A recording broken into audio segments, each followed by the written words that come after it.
Recording in progress. Okay.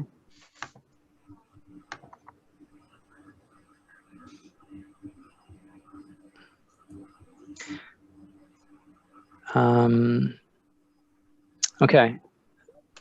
Hello, everyone. We'll just start in a few minutes from now. First, we're going to hand it back to Anika Scanlon, Vice Chair. Mike Flynn, our Chair, has an unexpected family situation that's come up, and he won't be attending this meeting. So Anika has kindly stepped in to run that, and we hope that it runs smoothly. But bear with us. Thank you. Anika? Okay, hi, good evening, everybody. We are going to kick off with an introduction of the Conservation Commission. We're going to go in a certain order, and after that, all future votes are going to proceed in the same order. So it'll start with myself, Anika Scanlon, Vice Chair, being present. And Martha, would you go next? Martha Moore, present. And John? John Sullivan, member. And Carl? Carl Saccone, member. Great. Thank you, Anika. Thank you. Did we get I think we did get everyone. And so right now I'm just going to read a script which will help us to ensure that we're being recorded and the rules of the Conservation Commission are being followed for this Zoom meeting. So hello, everyone. This is Chuck Taroni, Reading Conservation Administrator. Consistent with the governor's order, superseding certain provisions of the open meeting law and allowing us to adhere to social distancing requirements only for a few more weeks. During this COVID-19 crisis, the Town of Reading Conservation Commission meeting is being held virtually via Zoom for audio and video participation of the Conservation Commissioners, applicants, and their representatives and the public.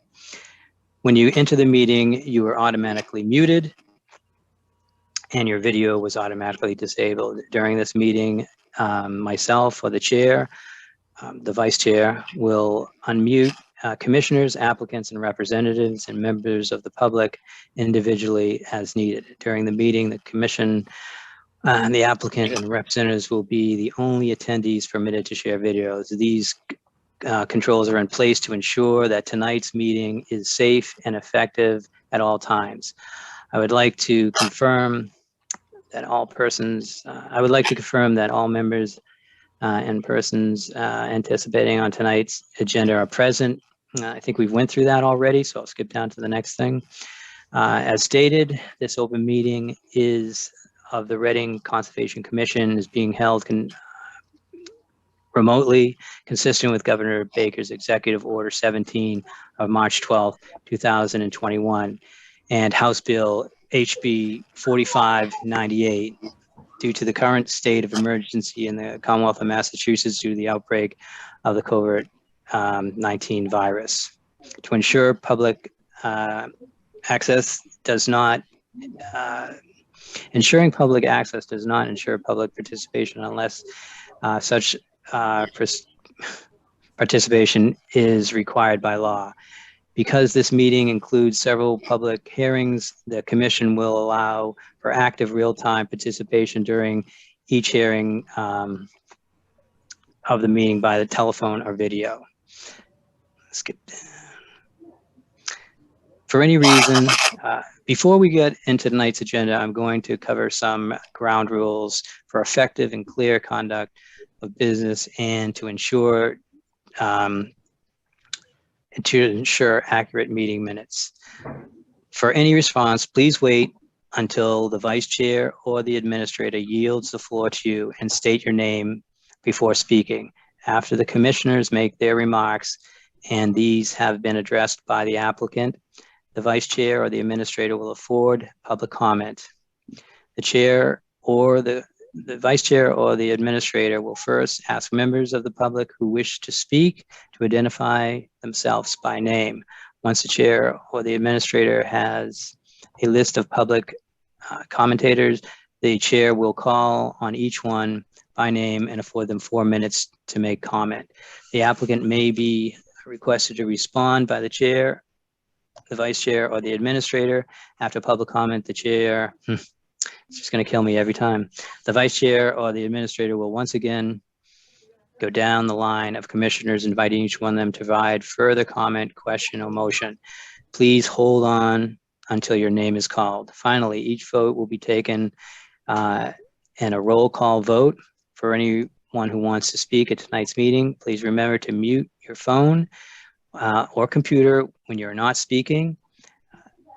You can turn off your video on your device if you prefer. Please remember to speak clearly and in a way that helps generate accurate minutes.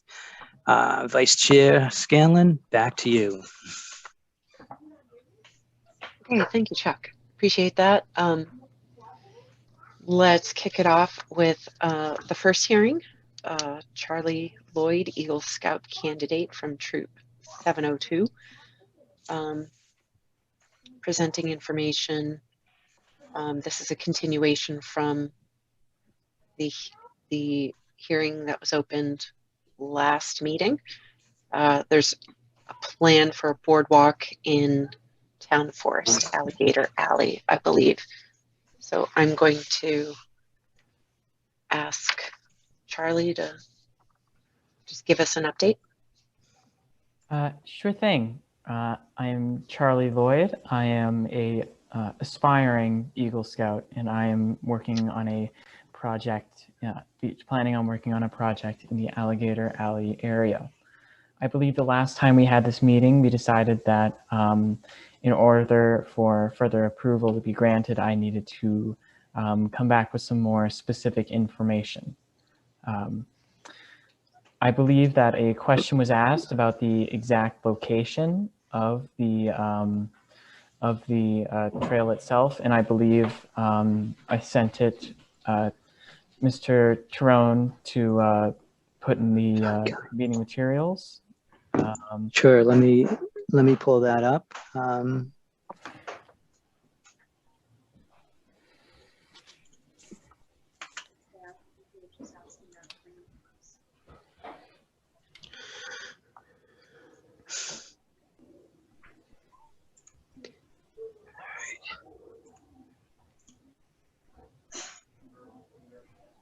Here it is right here. Okay. Does everyone see that? Yes. Okay, great. This is a map of the general area where I would like to work on my project. As you can see, Woodend Elementary School in that entrance is depicted on the right, and the council ring area on the left. Here, if you can, you may want, Mr. Tyrone, could you zoom in a little bit on the proposed location? Sure thing.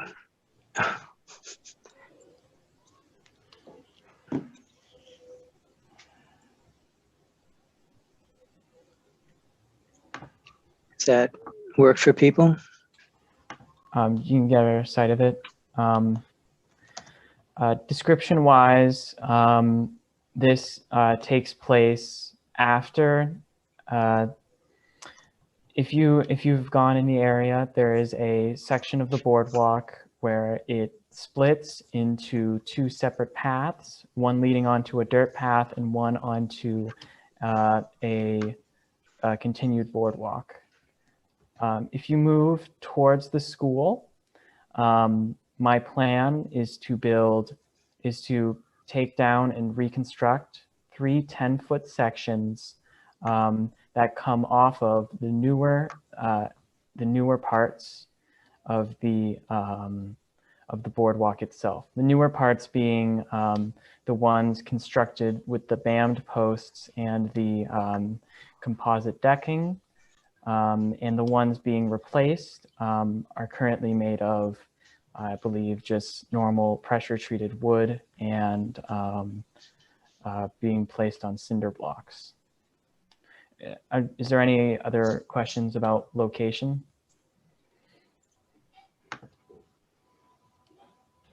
All right, cool. I also believe that there was a request for a more specific design of the bridge itself. Mr. Tyrone, if you could share that, if I sent it, I think I sent it to you. You know, you did. Just have to.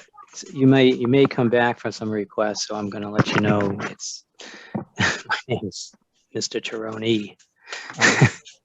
I'm sorry. Okay, so not to take over, but sure. Let's see if what I have here. I figured I could handle it a couple of times, but since you kept on calling out my name, I wanted to just make sure it was done correctly. My And apologies. so here we go. This was the base was what was most adamantly talked about at our last meeting, and this is the general design used by the Trails Committee that has been used on both the current sections, the newer sections of Boardwalk, and on the proposed sections that I wish to work on. A question was made about the BAMmed posts and whether they would be able to hold.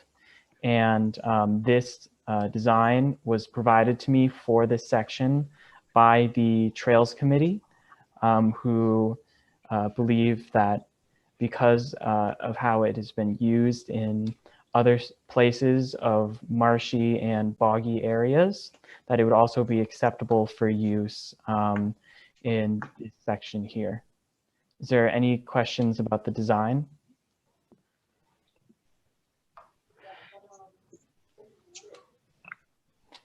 I was just wondering, when you bam the posts in, do you start that out by digging, or you just? It looks like you've made kind of a point at the base, and do you just go down until you hit refusal? So when finding refusal, what first is done is a long piece of metal rebar is put into the ground and is hit in until refusal.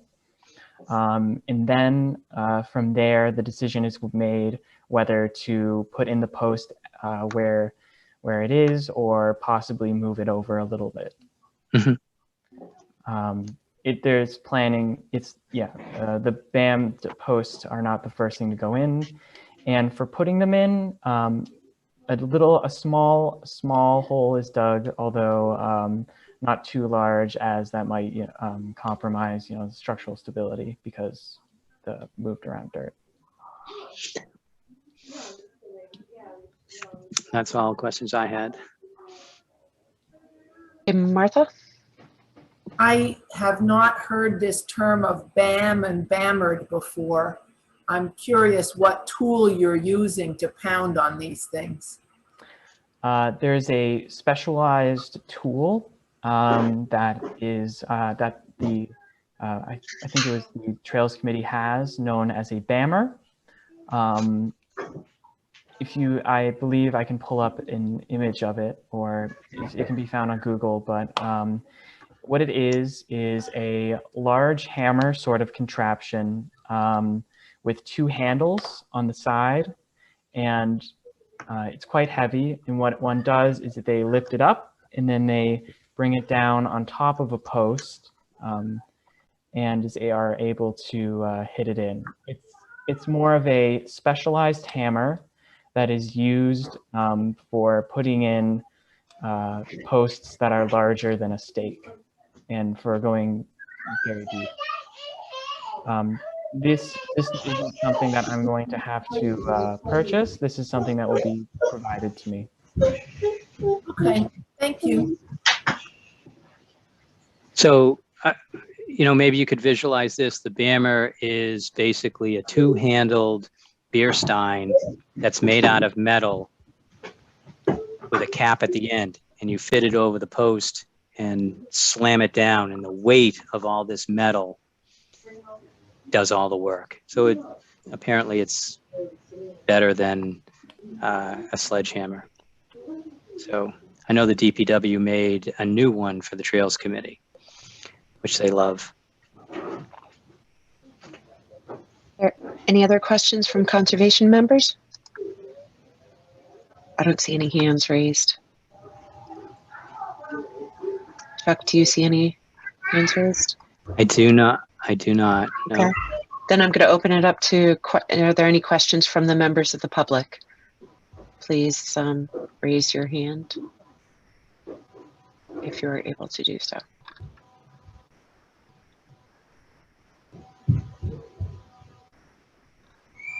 Okay, I don't see any. All right. So again, this is a trail-wide general permit. And so there's already a permit that exists out there, and we're just, you know, like approval to use the general permit for this project. And it does fit into repair and replace, and which is covered under the general permit. Correct. So this is covered under that. At this point, we should probably, I'll entertain a motion to move forward with this project since all the questions have been answered. I move to move forward with this project and allow Charles Lloyd to continue his project under the general permit. Okay, is there a second? Second, sorry. Okay, is there any other discussion? Any other hands raised? Anybody want to make a comment? Speak now or forever hold your peace. Hearing none, I will begin the roll call vote. So voting on that motion, Anika Scanlon in favor. Martha Moore in favor. John Sullivan in favor. Carl Ciccone in favor. Okay, motion passes. Charlie, your project is approved. Congratulations. Thank you, everyone, and have a nice night. I can't wait to start working on this project to help improve our wonderful town forest. Yeah, thank you. Yeah, it's really nice that the Scouts always take care of the town forest and keep these boardwalks in shape, and it's really appreciated. Thank you. It's very appreciated. We couldn't do it without you. Please stay in touch. Let us know when you're going to be out there, just in case anybody happens to be around and can, on our end, and can get out there to help. Okay? Of course. Thank you. Okay. Have a good night. All right. Okay. Should I just proceed with the next one, Chuck? Yeah, why don't you read the intro and I'll get that ready. Okay. Okay, we are going to, I think this is the first meeting. So let's open up a meeting for 46 Colburn Road. This public meeting is for a request for a determination of applicability filed by Paul and Janine. Oh gosh, I'm terrible with names. I'm sorry if I don't do a good job with this, but Scudo under the Massachusetts Wetland Protection Act, Mass MGL, Chapter 131, Section 40, and under the Reading Wetland Protection Bylaw, Section 7.1. And the project is for construction of a 16-foot by 18-foot addition and stairs per the plan that was sent out, and a 4-foot frost wall foundation. In addition, they're going to replace the adjacent 14-foot by 18-foot deck using 10-inch sonotube footings. All the work is within the 100-foot buffer zone of the wetland. The application and plans can be viewed at the Conservation Division website under the address. Oops. And the project is located at map 38, lot 156, RGB file number RDA 2021-5. Thank you. Is the applicant here? And Yeah, Jenny, are you able to unmute, and if you want to turn on your video, that would be great, but to at least address the commission? Well, I don't believe I'm on now. I can hear you. Well, it's Janine. Can you hear Yeah. me? Yeah. Yeah. Okay. Sorry, I can't get my video to work. I apologize for that. It says video isn't working because the host stopped. Try it now. Okay, there we go.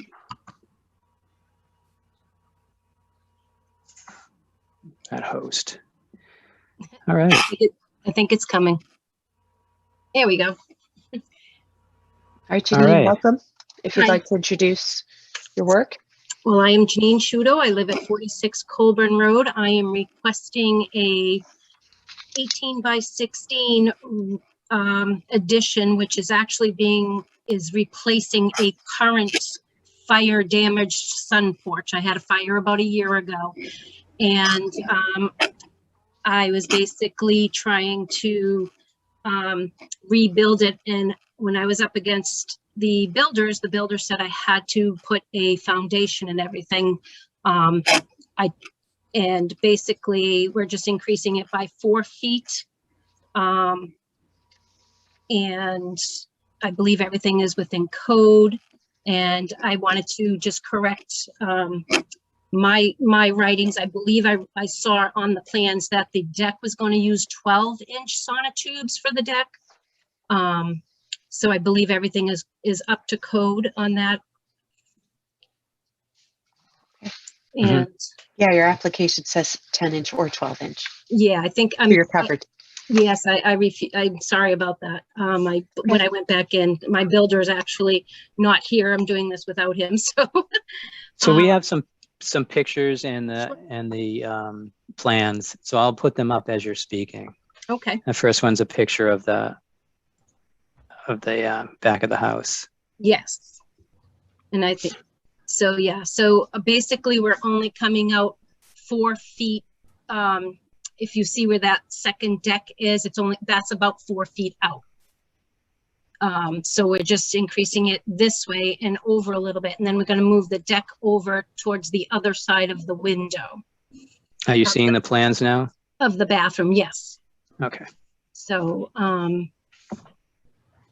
I didn't know if there was any other questions or anything you had with the plans. Sure, I just wanted to help the commission out and just to get everyone to understand where we are located, where this project is located, and the distance between the wetland resource area and this proposed addition. So we have the plans from 52 Colburn available to us, and I think that you can see. I hope they're up there now. You can never tell if they come up, but you can see right here in this corner where the cursor is where the shed is, and that's the 35-foot line. So it's the 35 feet plus the 49 feet. Yes. And that's the distance. Here's the closest flag is 2A. These flag locations were verified by the commission and approved when 52 Colburn came in and received a order of conditions from the commission. So I just wanted to help everybody understand how far away the wetlands is. So that would be this corner right here, 35 feet, and then the 49. Okay, that's good. I'll open it up to the Conservation Commission. Are there any questions people have? Any Conservation Commission members have questions? Please unmute yourself and just jump in.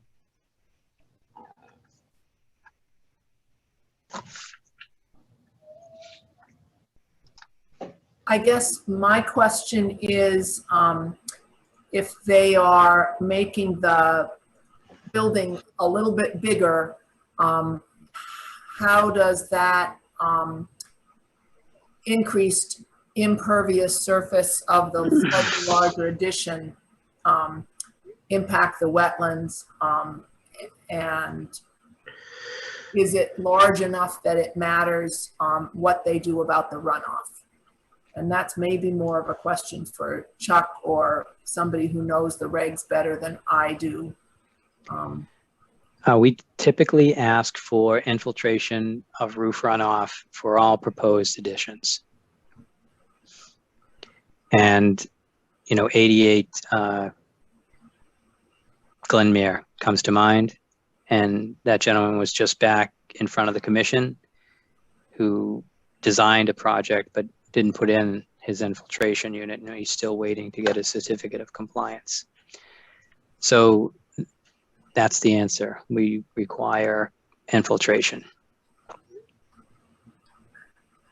So, have you got a plan for what you're going to do about the runoff and how to have it infiltrate into the ground? So as of right now, there's not going to be a change in any grade of the land. As it currently exists, we have gutters and rain barrels that will be returned, that we'll be using again, because we have gutters and rain barrels now. And then after that, we're going to be reseeding and looming around the area and growing all the new grass.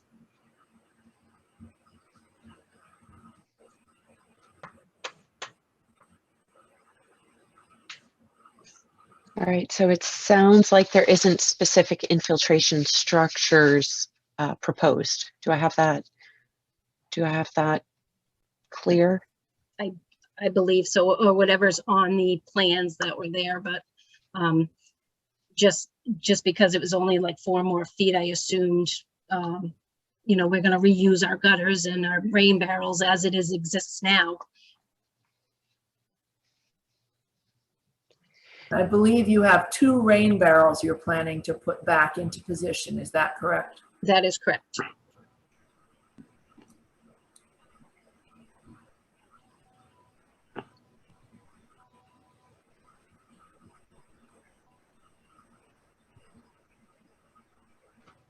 So The are there proposed any, position- before going into this a little bit further, are there other questions from other conservation members about this? So the proposed addition extends 4 feet past where the previous structure was, is that correct? Yes. And is it the same width as the previous structure, or is it wider as well? It's going, so it's right now it's 12 by 14, and I think we're making it 16 by 18. It's like 4 feet to the left and 4 feet out. Okay. And then the deck will be adjacent to that as it is right now. We have the sun porch and the deck together. We're just doing the same exact thing, only making it 4 feet bigger.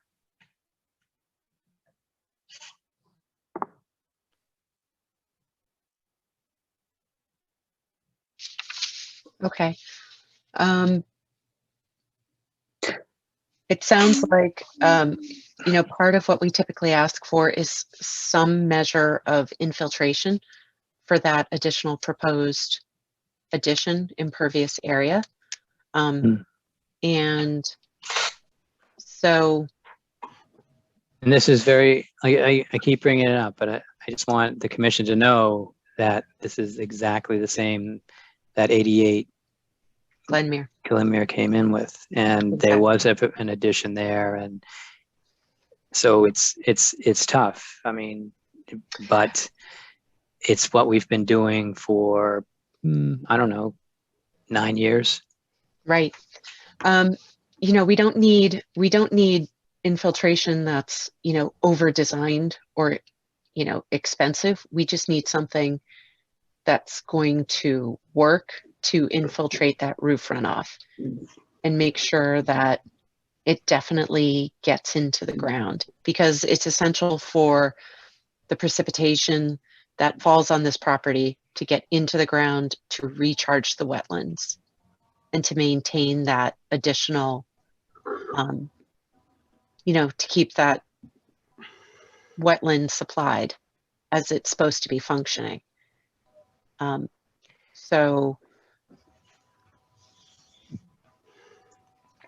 What type of roof is this proposed addition going to have? Just like the original? Yes.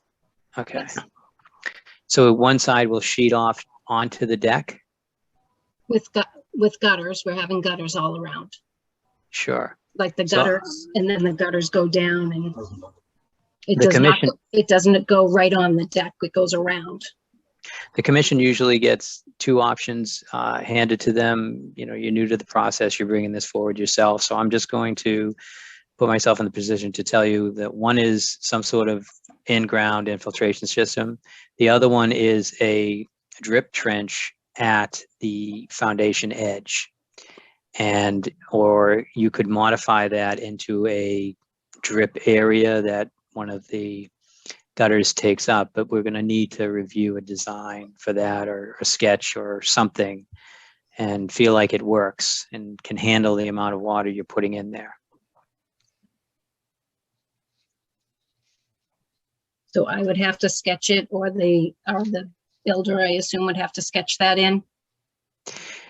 Yeah, and then someone with a little bit of understanding about stormwater, and let us know what design storm it can handle before it fills up and overflows.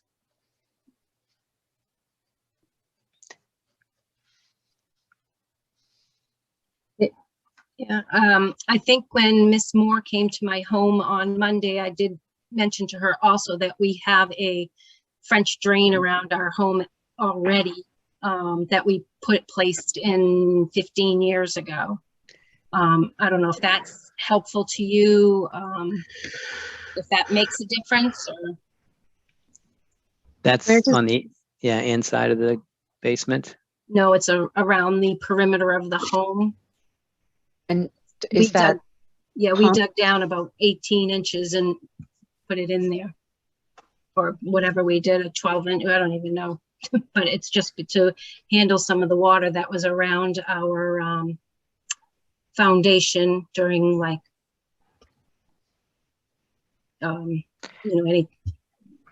during heavy rains or snows, when it's snow melted and so forth.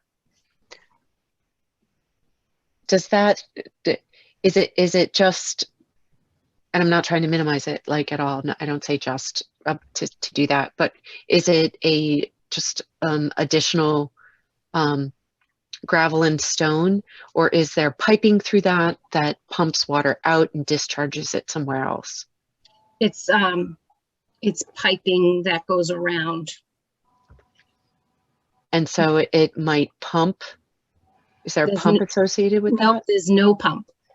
It was perforated tubing, for lack of a better word, because I'm not a Okay, builder, I but get it.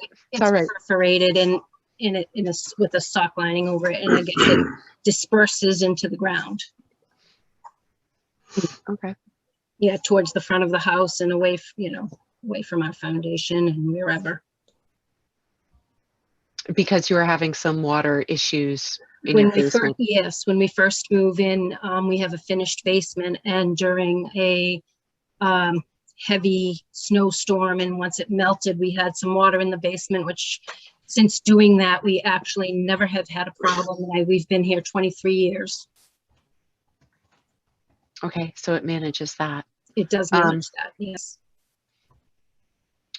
So I almost imagine that, that setting up that type of thing actually creates almost additional capacity for water to be managed around your house, right? Absolutely, yes. So I think what we're talking about with infiltrating, finding a way to get the rainwater that falls on the addition into the ground is something similar. And sort of like Chuck said, it could be something like when he says a drip trench, it's basically big gravel, or large stones in the ground that allow all that roof runoff to go straight to this area in the ground, so that it can just be dissipated into the groundwater. So we're talking about something a little similar with the proposed addition infiltration.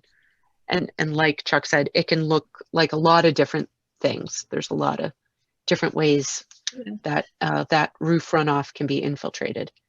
I also believe the the builder said where I think there's going to be a underneath dry well near the stairs, under the stairs, under the entranceway there. The proposed entrance in the back there, I want to call it an entrance, but there's supposed to be like a dry well area where the water will sink into that area, and stone is going to be under that area right there. Maybe we can get some more information about that. Chuck, what do you think? Is it on the plans, or was anything written on the I don't plans? see it. There's nothing on the plans. Maybe the builder has already anticipated that water management, and maybe that's what that dry well is for. So it might help to get us a little bit more information on that.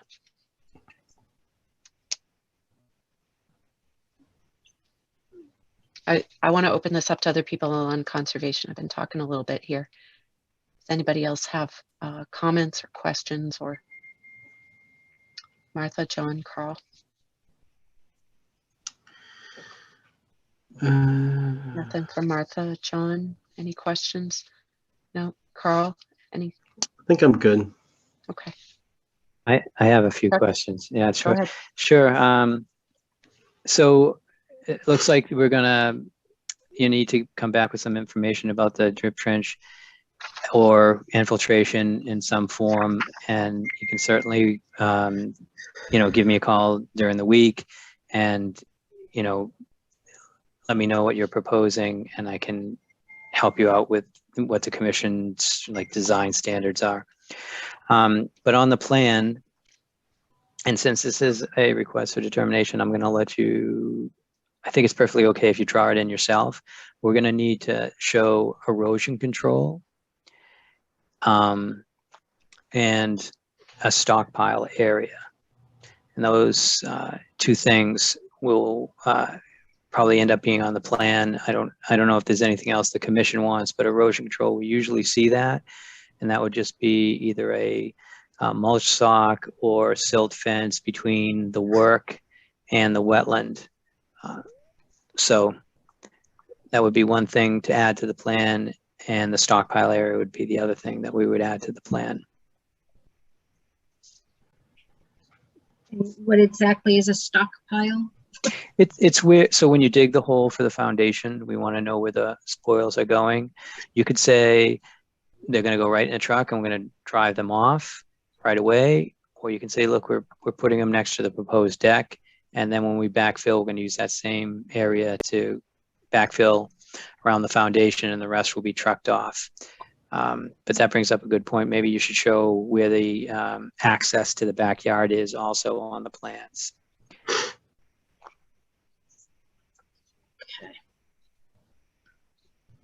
And there's no specific form or anything. I can just take my own plans and write on the plans and then upload them to you. You can. I mean, we have to be able to read them, but this type of permit allows sketches. You have a certified plot plan here, and you might as well modify it. Okay. Right. Okay. Chuck, anything else? I do think in the instructions on the application, it does let you know what we like to see on the plans, just in case, you wanted to try to do that first before you called. And I said, oh, well, now there's something else needed. But you could look at the instructions and just check out all the things we asked for. Nothing else. Okay. Janine, do you have any questions for us? No, I don't think so. And I'll get right on this. And okay. I'm going to check with the public, see if anybody's here asking a question about your project. Any members of the public have a question about this site? Please raise your hand. We will unmute you.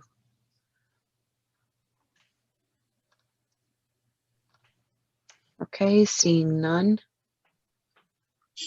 Sounds like we need some more information, so we're going to continue this one. Do I hear a motion? I move to continue 46 Colburn Road, RGB file number RDA 2021-5 to our June next 9th. meeting, June 9th. June 9th. Thank you, Chuck. Second? Okay, Nika Scanlon and, oh, any further discussion? Keep forgetting that part. Okay, seeing Hearing none. none. Nika Scanlon in favor? Martha Moore in favor? John Sullivan in favor. Oh, Carl Ciccone in favor? Okay, All right, so Can this is, yep. yeah, we're going to continue this to the next meeting on the 29th. Go ahead, Chuck. I was gonna just wrap it up just like that. I'll see you on the next meeting. That's June 29th. June 29th at 7 a.m. at June. 7 p.m. June 9th. Oh, I think June. June 9. I'm sorry, I thought you said 29th. Thank you very much. I appreciate Yeah. that, and I'll see you on June 9th. Thanks for coming in. All right, thank you. Thank you. Okay. All right. Okay, at this point, we're going to, since we're going so fast here, we're going to move right on to reopening the public meeting on the MODF release at D Street. And I believe we have Greg Hockmuth. Greg Hockmuth. Welcome. And is that the only visitor we have for this project tonight, Chuck, as far as you Well, can tell? It is. I can ask Okay. Greg if there's anyone else with him, but it's usually Thor, and I don't see him, or Joe, right? So Joe Gemello's not here, just Greg. Okay. Just me tonight, as far as I know. Okay, Greg, All right. go ahead. Good evening, everyone. Greg Hockmuth from Williams and Sparagus, representing the Reading Municipal Light Department for the restoration plan that we came up with for the incident that happened over on D Street. It sounds like the commission's aware of what happened. Is that correct? Okay. So it's my understanding on March 26th of this year, a pole-mounted transformer fell. It's hit by a truck, fell into one of the yards in front of number 7 D Street, and approximately 24 gallons of some fluid that was in the transformer migrated down along the south side of D Street, down gradient towards the end of D Street, and then eventually into the buffer zone to BVW. I think eventually initially it was thought that there may have been some release fluid into the actual BVW itself.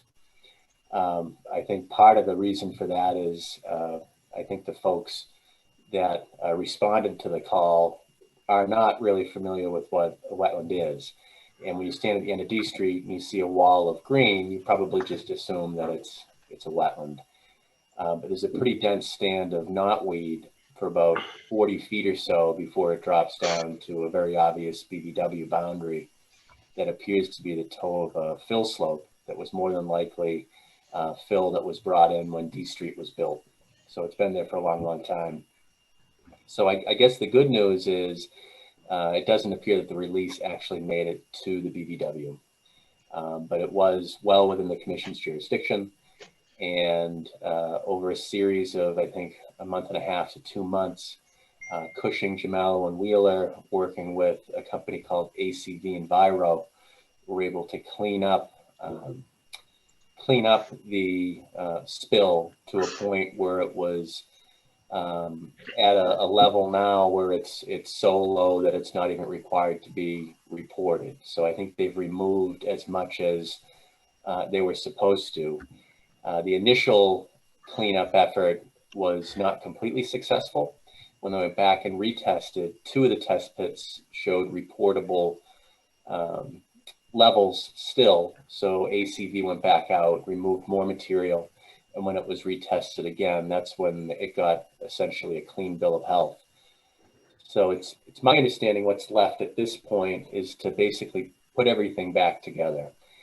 And when we initially got the call from Joe Gemello, it sounded like it was going to be a pretty extensive wetland restoration plan. But after we visited the site and reviewed Cushing, Jamalo, and Wheeler's report, it was much more simple to create a restoration plan than we had initially thought. What we're proposing is to remove all of the fencing that's out there, all of the plastic. They have some erosion control type devices out there that are mainly put in to absorb any type of materials that are still trying to flow down towards the resource area. All that needs to be removed, and clean fill, we're proposing loam, needs to be brought back in to fill in the trench that they excavated to remove the contaminated soil. So they need to bring in some soil amendments, and the area needs to be stabilized. So we're proposing to seed it with a native seed mix. And I think it's worthwhile putting a couple shrubs in too. We're proposing to put in 2 silky dogwoods. It's going to be hard because the knotweed's going to want to take over the area, as it already has. But it's clear to me that the water wants to go to the end of D Street. And since we did not view this area prior to the spill or the cleanup effort, we don't know what it looked like. So I threw a comment out to Cushing, Jamalo, and Wheeler and others to essentially say, hey, we can't just dump a load of soil at the back here. If there was any type of drainage swale, we need to make sure that we recreate that so we're not ponding water at the end of D Street. So it was clear from some of the pre-cleanup photos that there was a broad swale between the 2 mature trees that are at the end of D Street. So I think it makes sense to have the restoration work done under the direction of a wetland scientist, just to ensure that that area is recontoured so they don't create a situation where they're ponding water at the end of D Street. So just some fine tuning, really just with a rake, you know, once they import the materials. I didn't mention too, the first step would obviously be to put in new erosion controls at the bottom of the work area, upgrading of the wetland. We're proposing a 12-inch mulch sock that can just contour with the slope. It's not very flat, so I think that just makes more sense. And once the area is seeded, to spread some straw just to hold the seed, act as a tackifier, assist in germination. I don't think anybody's going to be out here watering this, so that's going to be the challenge. And perhaps it makes sense to, you know, bring the material in now, attempt to seed it, plant the shrubs, with the understanding if it doesn't take, they'll have to come back in the fall during the growing season and just reseed some areas, hopefully not the whole thing. The dogwoods are pretty sturdy. They should be fine. I think there's enough shade there. But that's really what we came up with. I'm happy to talk about it, and we can modify it if the commission wants to do something different. Okay, Greg, thank you. I'm going to open it up to other members of the Conservation Commission. Martha, do you have any questions for Greg on this? No, I don't think I do. Okay, I'm going to go down the list then. John, do you have any questions?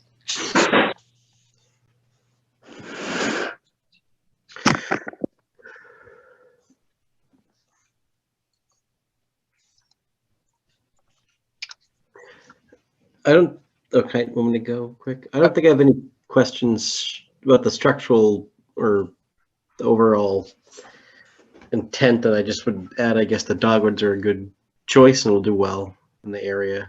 So. Okay, and I couldn't see you, John. Do you have any questions or comments? Not at this time. Okay, thanks. Chuck? Sure. I guess my only question is about the seed mix. Greg, is that seed mix, if you know, it looks like it's a restoration seed mix instead of a wetland seed mix. But I understand that we're out in the buffer zone, but closer to the resource area, would it make sense to do the wetland seed mix in that area?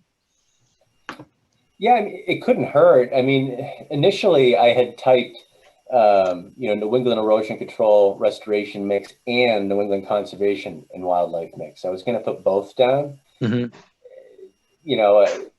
A little bit more never hurts. It's all native species. If some of the conservation wildlife mix species take, I think it's a win. Yeah. But my initial thought was to get more of a grass type cover up near the actual end of D Street. But I hear you loud and clear. As you get closer to the wetland, I think that's a great idea.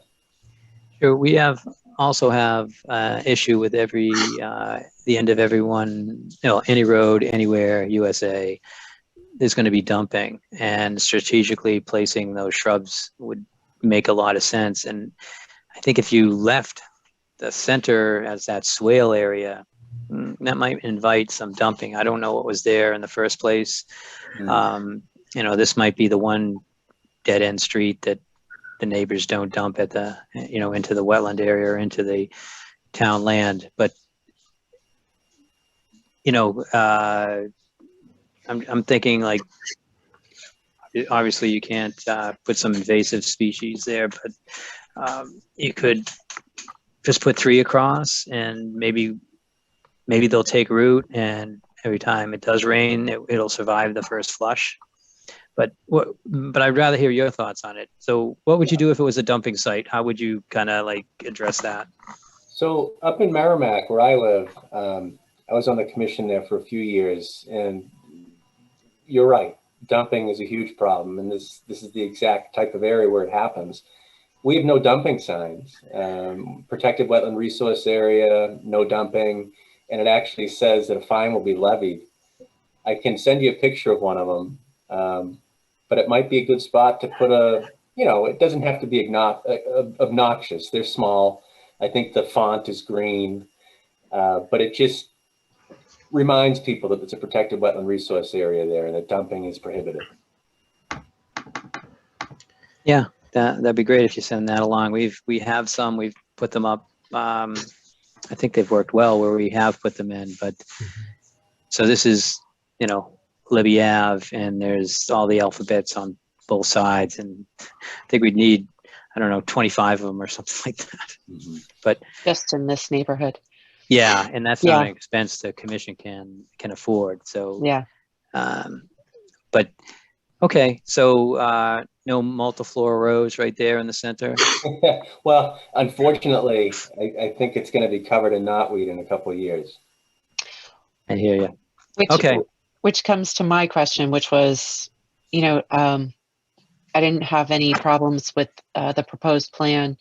The only challenge I see and the question I have is invasive control, and whatever you do plant, how are we going to ensure its survivability? Yeah, and this is a tricky spot, right? Because this is technically a town project. The Reading Light Department didn't want that transformer to fall, but it did. The work is within the town right away. So I think it's a very good question. Who's going to police this? If this was somebody's house, it'd be much easier. You could incorporate an invasive species management plan, require monitoring, reporting back to the commission. I just don't know how it would work here, and who would police it, and who would follow it through, and ultimately who would pay for it. Well, and to some point, it's also protecting the investment of the plantings in the first place. Right. Because the money is being spent doing that anyway. You don't want that to just be wasted and overgrown with invasive species. Right. On most of our restoration projects, there is a monitoring requirement, and typically it's a minimum of 2 years, with the report being submitted to the commission in the spring and fall for 2 complete growing seasons. I didn't propose that here just because we're not working for property owner per se. It's just to restore the area. But I think if the commission wanted to ensure success out here, perhaps a monitoring requirement makes sense. I think it's really practical to have a monitoring requirement. And having visited the site, one of the concerns I have, of course, is, you're replacing this small area. The amount of invasives outside of that small planting area is kind of overwhelming. Mm. And so just looking at it as a glance, it's not, odds are not in the new plantings favor. But we do need to have plantings there. We got to give it a try. Yeah, and I looked, I only hung 5 flags, really just, the width of the right of way. I was trying to be careful and respectful to the 2 properties on either side. I'm sure they're well aware of the situation at this point. Nobody came out when I was there. But I looked left and I looked right outside of the confines of the right of way, and that knotweed goes in both directions. It's pretty dense, unfortunately, and it's one of the toughest invasives, as you all know, to control. Mm-hmm. Okay. So that's interesting. So I guess what we would do is we would just contact RMLD and let them know that we're going to require survivability at least until the fall, and to find out, if the dogwood survives or not. And I guess the commission could do an enforcement order at that point and just let them know. Not sure about watering this area or those dogwoods being watered or anything like that. I think I like Greg's plan, just saying that they're pretty hardy and they're likely to survive. And if we can get them to November, they're going to have a much better time next year. So, Go ahead, Carl.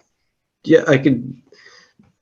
So, given how difficult it is to plant in these locations, as we've talked about, and I would say if this planting doesn't go in the next, say, 2 to 3 weeks, it might be in the best interest to wait until August anyway, because they may just fry pretty quickly. So, just a thought. Carl, well, and I'm just going to throw this out there. I mean, what about some sort of, I've seen around town planted trees, those protected bags at the base of trees, like almost, what is it, self-watering or? Yeah, so these are shrubs though, I think, right? Yeah, it's, in this area, it wouldn't make sense to put trees in just because the canopy is so dense. I think they'd probably try to grow out towards D Street to seek light, and they'd probably be really spindly and struggle. I like the idea of seeding now with the 2 different seed mixes and potentially putting the dogwoods in, try to target the fall growing season. Then they get fall, they get the winter, and you get the spring. And by then they should get a pretty good jump start. sure. Yeah, either way, I think we'd want to kind of check back in on this site within a year's time. And just one more question, since you seem to also just be knowledgeable of this planting.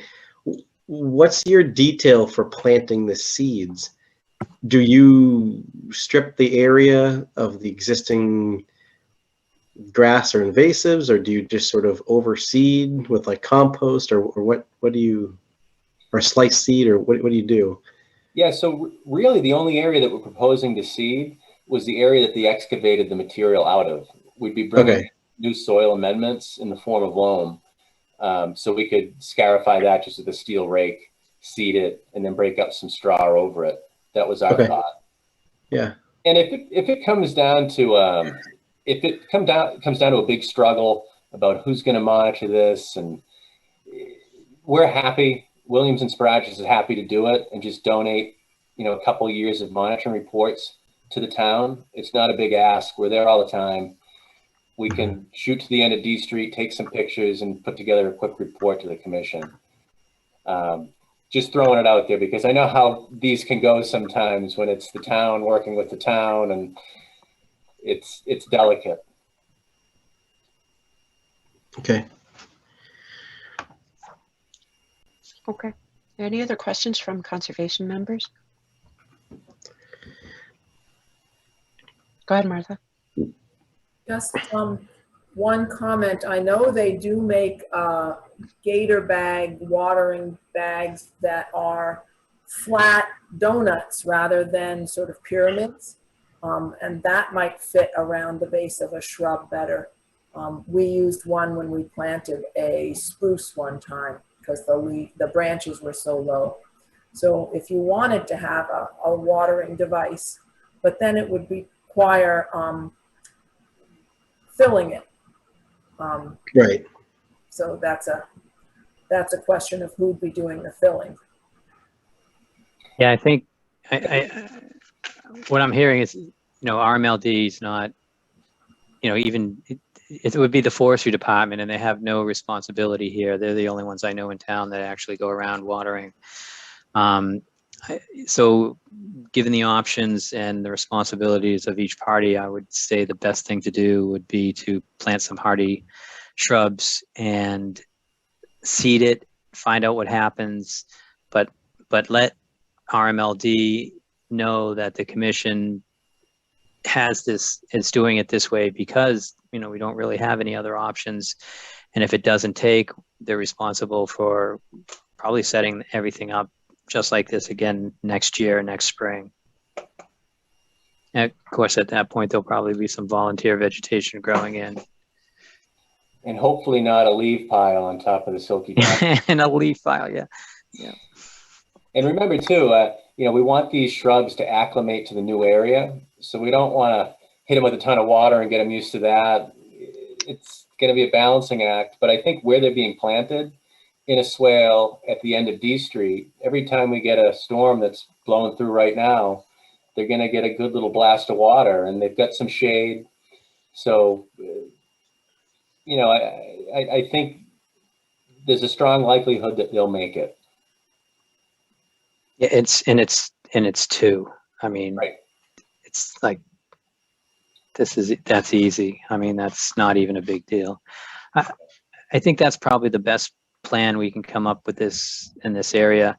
I would only add one other thing. I'd like to bring out someone from the DPW department and just let them know that there's, I don't want to design a swale without their approval. Really good point. Yes. Yeah.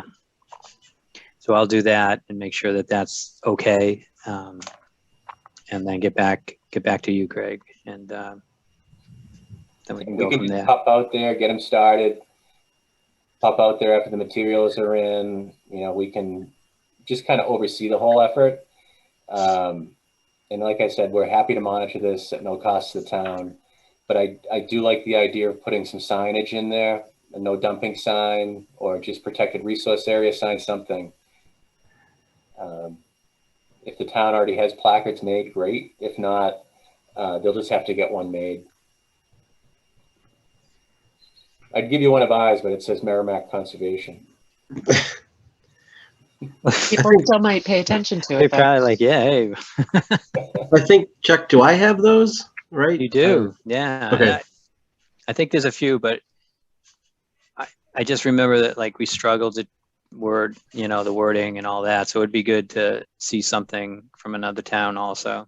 Yeah, I'll get a picture of one from Jay and I'll email it over to you. Sounds good. All right. So are there any more questions from conservation members? Okay, seeing none. Are there any questions from the public?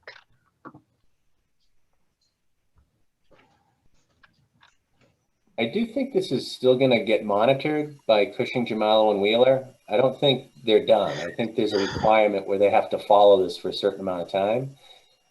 We don't get involved with any of that. But okay, that's my understanding anyways. I had a question for Joe. I've been talking to him about the release and the soil testing. So I had a follow-up question for him that I sent. He told me if I had any questions, just send it straight to him. So I had a follow-up question. I just sent it to him this afternoon. So there might be a little bit more discussion on this in the future. But I don't think my question to him would stop this activity. Okay.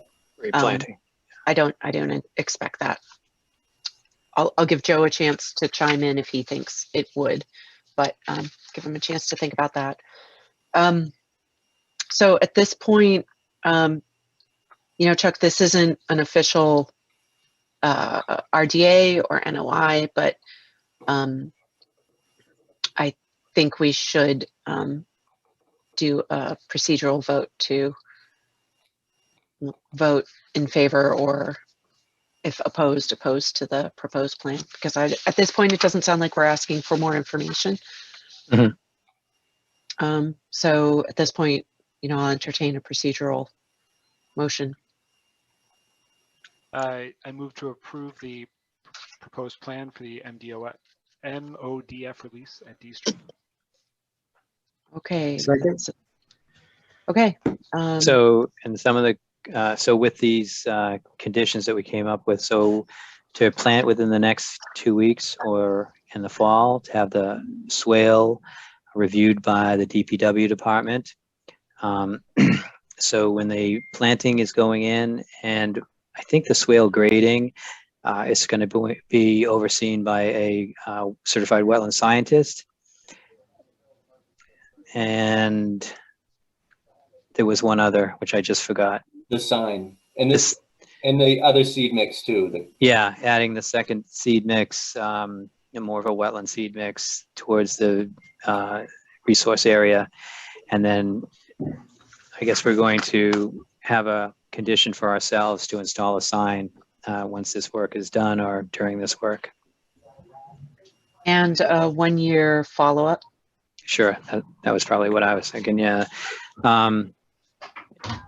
yeah, a 1-year follow-up on the survivability of what went in there, and maybe some, if it didn't survive, some recommendations of how to modify it so we get better results. Yep. Okay. So those are the terms. So we had the vote and the second, so we will proceed. So Anika Scanlon in favor. Martha Moore in favor. John Sullivan in favor. Carl Sacconi in favor. Okay, Greg, thanks for coming out And John? virtually. Did John get in there? John voted. Okay. Thank you very much, and Chuck, thank you for your help. I'll be in touch with the signage. Thanks, Greg. All right, have a good night, everyone. You Yep. too. Bye.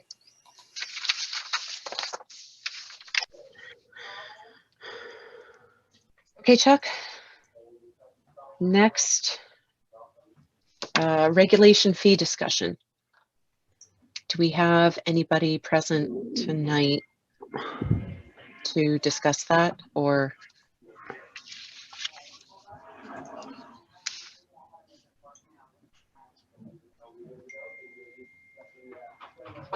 I don't see anybody. Do you, Chuck? I don't see any hands raised. Okay. Do you want to go over this? It's my understanding after talking with you a little bit earlier today that So we're it's looking my, for some it's my- feedback, and it's getting tabled to the next meeting. So yeah, I'm gonna just, you know, just for the record, I'm gonna say that Mike Flynn is spearheading this this effort, and Mike Flynn sent me an email earlier this morning along with the vice chair, and he cannot make the meeting, and I'm not available myself to submit or to bring this discussion on, and for that reason alone, considering we don't have a speaker, we're decided to, you know, it seems like the best thing to do would be to table this, and you know, Mike will probably be in a different position at our next meeting, and be able to continue this here. We also reached out to town council, and there was a lot of things going on this week, and a phone conference has been discussed, but no actual date has been made. I believe it may be tomorrow, and if it's not tomorrow, it would be Monday. So well in time for our next meeting and to be incorporated into if any of Mike Flynn's thoughts on how that goes. And of course, Mike could also be part of that phone call conference. That's all I have. Okay. Any questions from anybody on conservation about that? Okay. Hearing none, we don't have to vote on this, so let's just move on to old new business. So I think the first thing on the old new business is 1503 Main Street, and we got an email from the developer who, of course, said that he was having a hard time finding the trees, and he'll do his best, and he found them, and he's planted them already. And I have some pictures from the commission members, and let me just set this up, getting the pictures.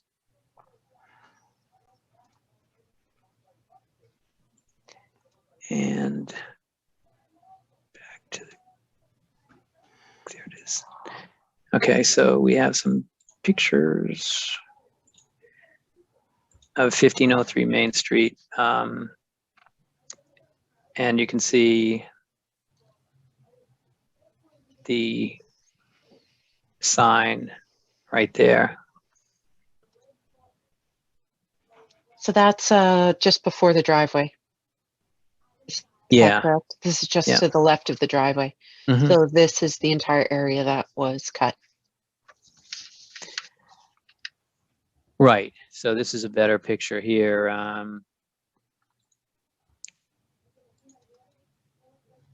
This one here. Do you see that? We're looking from the driveway at the trees, and you can, everything to Yep. your left there's no indication that anything is planted in that area. And the other thing, and then Carl, can you comment anything on the spacing of these trees?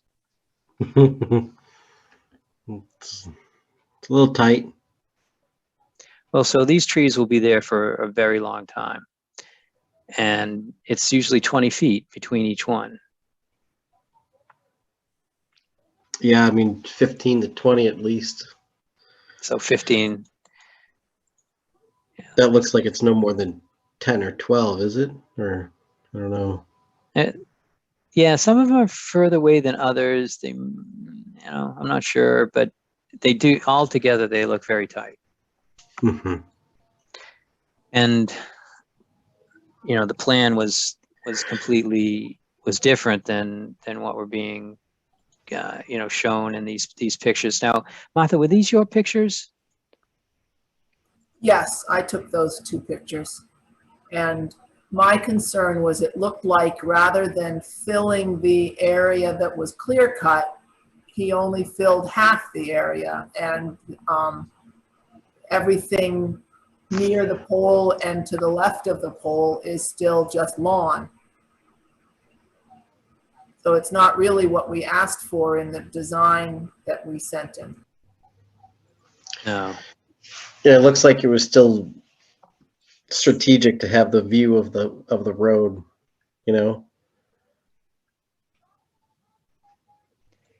Well, or maybe he's not done. I mean, I don't know. So I think that the commission, I'm going to try to find the plan that Mike put together, and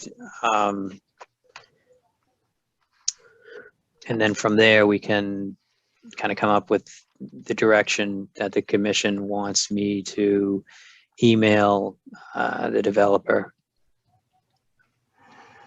Chuck, I can, if you want me to share my screen, I have. Do you the have Mike's screen. plan? Yeah. Sure. Do you have, I think you have permissions. I have to get out. Hold on. Go ahead. Okay.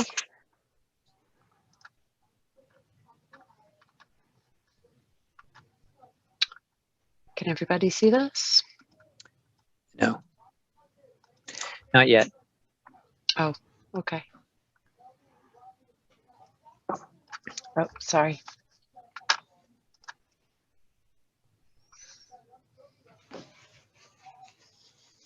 How about now? Yes. Okay. So this is the plan Mike sent. And as far as I can tell, it's really hard to line up that photo from before because, you know, this is the driveway and there's still a lot of open area outside of that erosion control barrier, right? Because I think the telephone pole is right here where my arrow is. And I'll enlarge that just a little bit more. Maybe we can see it a little bit clearer. Sorry if it's glitchy, but the erosion control barrier, like this is the telephone pole, right, with the sign. And then it's this area here. And then herbaceous native plantings.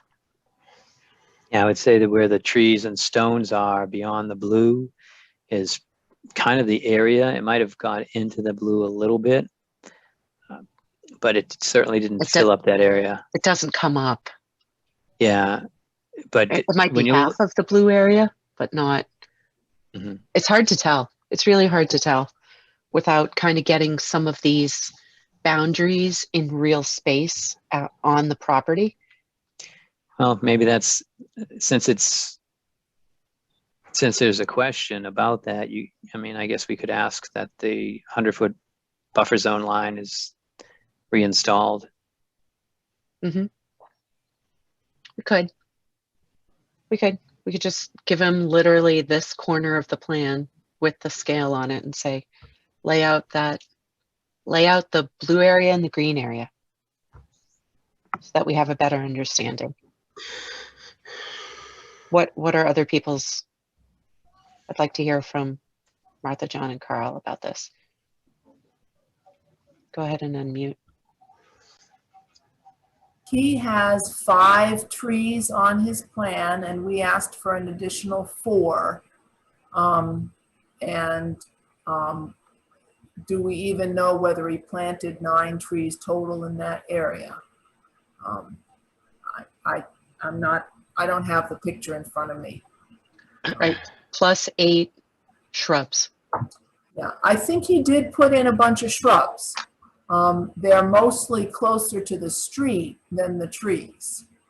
And there are also a few shrubs sort of behind the trees.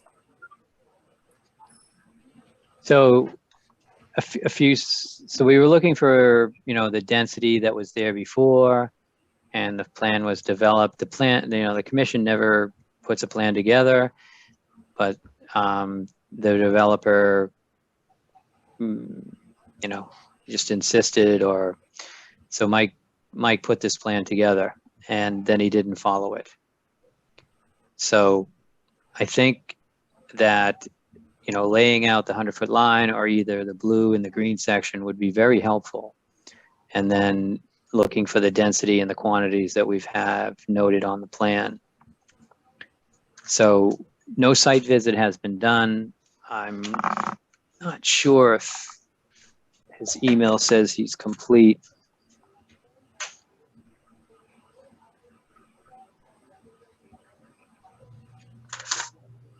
And to your point, Chuck, I don't think I received an email notice from him that he had done.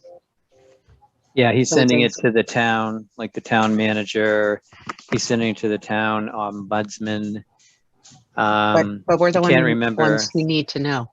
I mean, why would they care about a conservation plan? He sent it to, well, I think what he's doing is he's I don't know what he's doing. So okay. So he says I'm looking at he says completed to the approved plan. That's his latest one. Okay. And the picture does show 9 trees. 4 of them are right up against the stone wall, which would be the 4 he's got there. So I guess the 4 trees out in the middle count for his idea as the 4 trees in that blue area. Well, I want to be really careful to to not assume what the applicant is thinking about his intention on his plantings. I just want to see if what exists lines up with this plan. It looks to me like the trees he planted do not fill the blue area. They're only in maybe 2/3 of the blue area when I compare the photograph to the plan. And in terms of the green area, the herbaceous native plantings, I didn't see anything there. It looks like lawn to me. Okay, so it sounds to me like, based on the observations made recently, the plan as proposed hasn't been completed. So we're still waiting on that. And Carl, you want to comment? I mean, we probably need these planted soon for that growing season window. Yeah, I mean, the growing That accurate? season, no, the growing season's, we're in the middle or close to the end. It's more the heat drought coming is the Okay. problem. That Right. place is like just fully exposed sun. Right. I don't know if there's any irrigation. I mean, the trees look like they were done well, look like they look healthy. I drove by a couple times, just noticed they look, but clearly, yeah, the green highlighted area is not, from Martha's pictures and from just driving by, I didn't see anything there. Okay, But- so I guess, so it appears like the plan's not complete. So either, I mean, we need this done soon. It sounds like, though. Okay. Like, it sounds like we're coming up against the start of drought, and full summer heat, which I would argue we're starting to get already.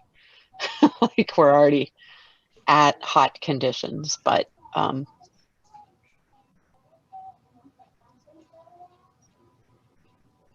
so Would it be better to plant the herbaceous native plantings in the fall? Would they take?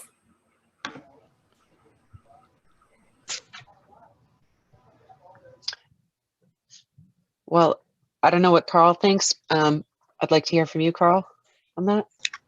Sorry, you just, I missed something for 1 second. What did you say, Martha? I'm wondering, does it make sense to ask him to plant the herbaceous native plantings now, or should we wait till the fall to give them more chance to survive?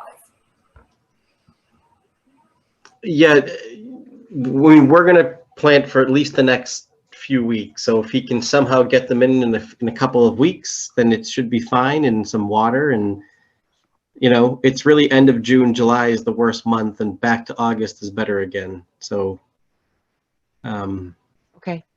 it will be hard in July for sure. Of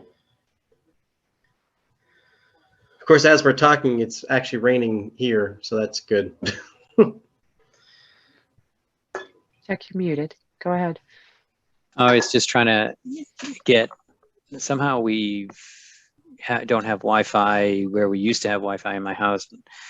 So I just asked my daughter to take my iPad to the good spot and send you guys an email.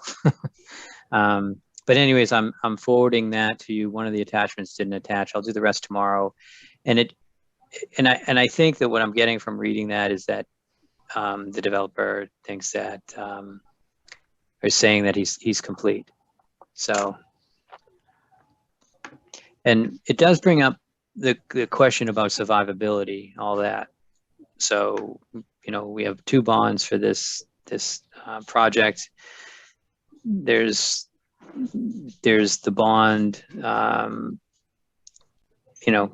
in case, things go wrong, and it's the planting around the lot, but it's also this restoration plan, and the commission is just trying to work with the applicant in this area. We don't have an official enforcement order at this point, or we're just trying to deal with this, and I think that I have to say he's come up with the plants. He's planted them. You know, he may be okay with moving them to where we want, or he only did half of it, or you know, to finish in that blue and green area. So I don't know. I haven't been in contact with him. So I'm encouraged by the fact that the plants are there. It does seem like he's doing the work himself. I mean, with that crowding, I don't know if a landscaper would have done that. But that's what I have to add. If the developer thinks that he's completed the plan, is there a planting version of an as-built that we could request to see like what exactly he planted and where it is, that we can kind of overlay with the plan we sent? So we've left this a little bit loose, and so when the order of conditions is written and been issued, and we can't change it. So that's for exactly what's involved with that. This is something that was noticed, and we were working with the developer to try to move this forward, and he's been good enough to kind of like move it forward. But we don't have like an enforcement order to say, do this, you know, complete a plan, come up with an as-built. We want monitoring, we want survivability, we want a certain percentage. None of that's done. It's not off the table that can happen. It's just that, you know, it seems to be working, you know, slowly, but it seems to be working in this direction. I guess if you ever got really frustrated with the applicant, you could do that. But like I said, I don't even know if he thinks he's finished with the shrubs, or maybe he just didn't realize it and he's willing to go back. So that's what, I mean, we need to ask the question first. But no, there's no as-built planting plan required at this point. And it would be great not to have that. I would hope that we could just take the plan and then just go to the site and see that there's a lot planted in the areas that we wanted, and to get down to, you know, actual a foot here or a couple inches off here and there, we don't need to get into. Not to say it can't happen with an enforcement order. So at this point, Chuck, I just want to make sure that after getting the commission's feedback tonight, you understand clearly what everyone here wants to say to the applicant about the status of work so far. So it sounds like the blue area is not 100% planted, and the green area is not planted. So not planted to the plan, as per plan. In a way that fills the area evenly. In a way that provides coverage in the area. And that was the purpose of outlining that whole thing. So Carl or Martha or John, is there any other amendment to what I said, or? So coverage or habitat. It's the replacement of the habitat that was lost. And that was shading, and that was escape cover, and that was, you know, pollinators, all that kind of stuff. I mean, I'm accused of filling in, but I hear what you're saying. I'm filling in what you mean. And I think that would be more if that's what you're saying. I just want to make sure. So John, Martha, Carl, do you guys have any summary of what we're looking for? That, like, can you word it kind of clearly? What I have is lay out the blue area and green area. And then these areas are not planted as per plan in a way that provides coverage, but I just expanded coverage to all those other things that I just added. I also have verify that 9 trees are planted, and that was Martha, but Martha thought that 9 trees were, but I'm just going to leave it and verify that. And then we also have the crowding of the trees. Had we asked for a specific number of shrubs within the blue area with the one with the trees? We did. We We were very have. specific. Yep. We have. Do we have? And it looks like you did plant the shrubs in that area. I would have pictured the shrubs and plants sort of alternating. I mean, the shrubs and trees alternating, but he's got all the trees closer to the house and all the shrubs closer to the street. So it doesn't really. But is the street replace that in, habitat.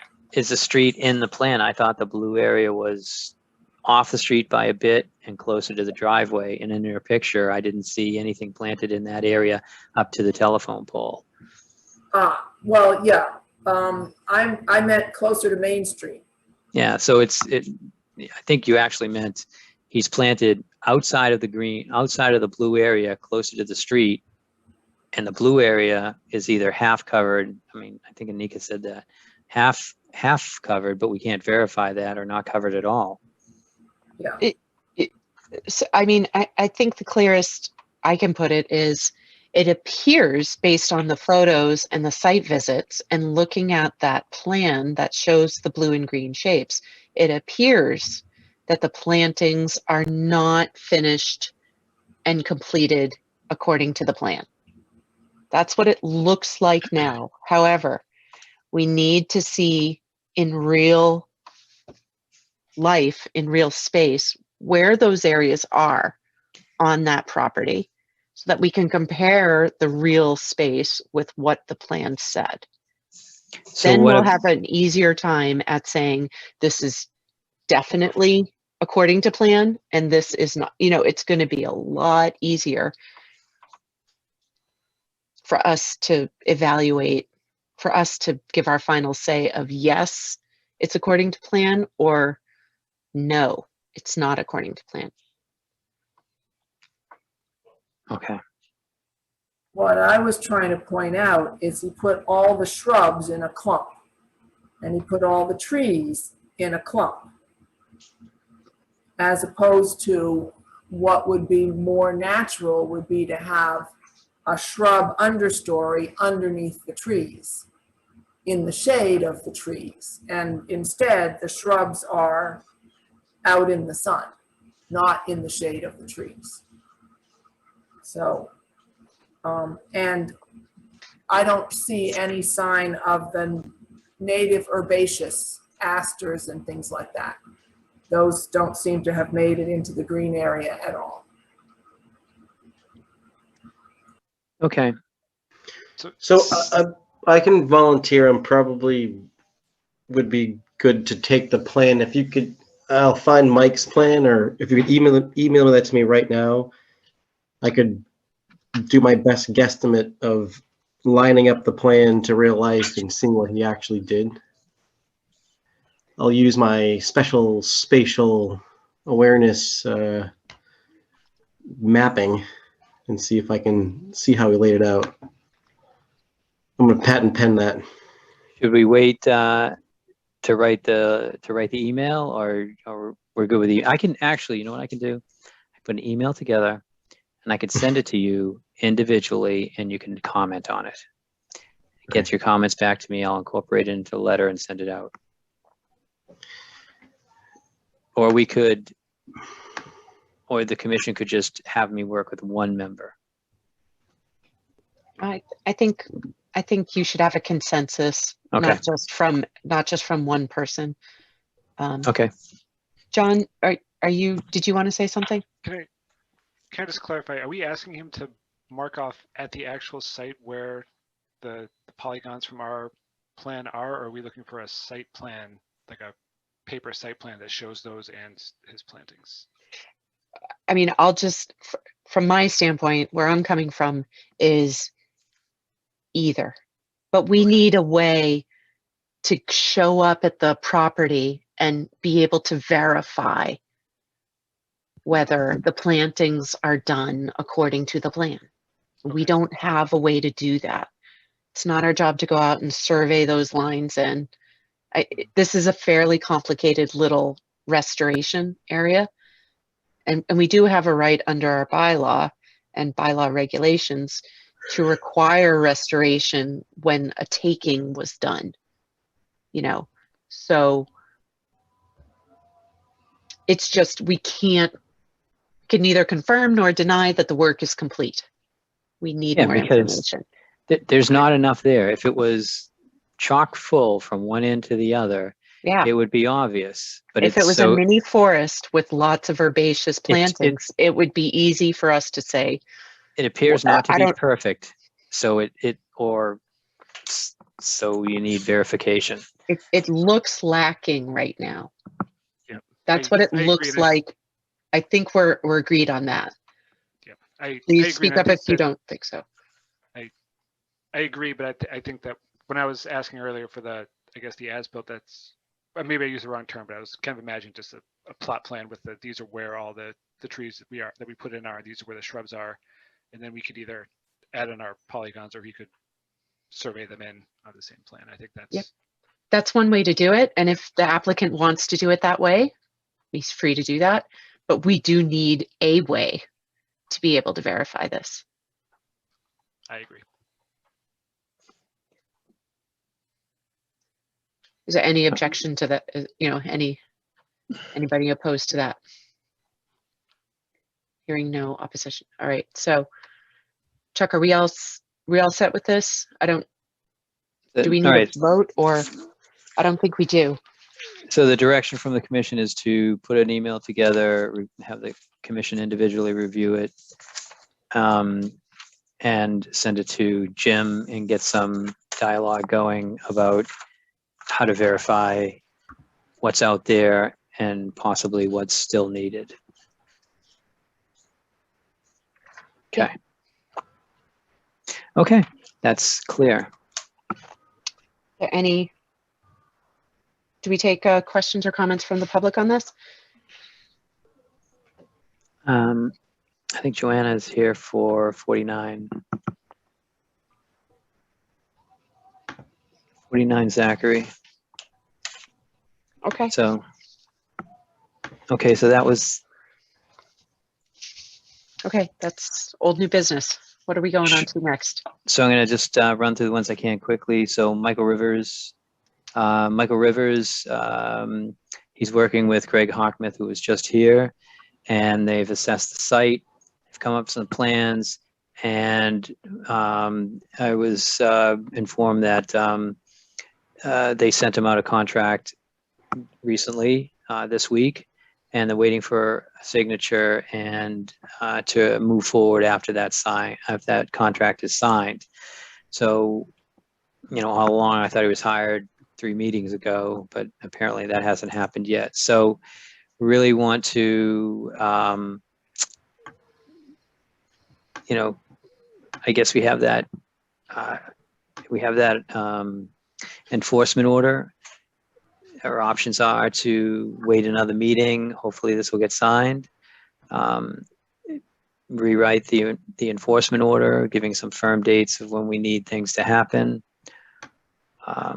Or I actually can't think of another one. So rewrite it, leave things as they are, rewrite it. It seems like the only 2 options that we have. I would say from my conversations with Wes Williamson Sparagis that I think that everything's in Michael Rivers' hands at this moment. So maybe I could just keep in touch with them next week and find out if things are moving forward. I think we need an update on that. Yeah. Anybody else on conservation have a comment on that? And this is Pearl Street, right? This is 4. Yeah, so it's at 445. Yeah, 445 Pearl Street. Pearl. I guess the update is that you want to, I mean, I could definitely send an email. We want to know that he's working with a consultant by the next meeting, or we're going to start. I mean, this is up to you. You need to tell me. Well, let me just say this. I mean, the governor's orders, you know, the governor's emergency order is ending in June. I would like to stay in, I'd like to stay in email contact with him. Let him know we're still very interested in knowing what the next steps are, and we do want to see this start sooner rather than Okay. later. But at this point, Yeah, that doesn't have anything to do with an enforcement order. oh, okay. I All think that it can't, All right, so got it. expiring, so something expiring, I mean, we can put a date on it and Understood. say, or we can take further action, you know, I don't think we're restricted by that. And when was it first observed? Are we talking, do you remember? I'm What are going we to say talking? 2 months ago, 2.5 months ago, maybe, and even earlier than that. I went from the track road bridge with the engineering department to this site, and the track. This was before. It's kind of like in the winter time, so it's Okay. been a while. Okay, so yeah, let's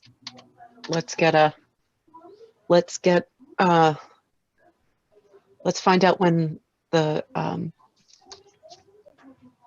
contractor can get out there or come before us.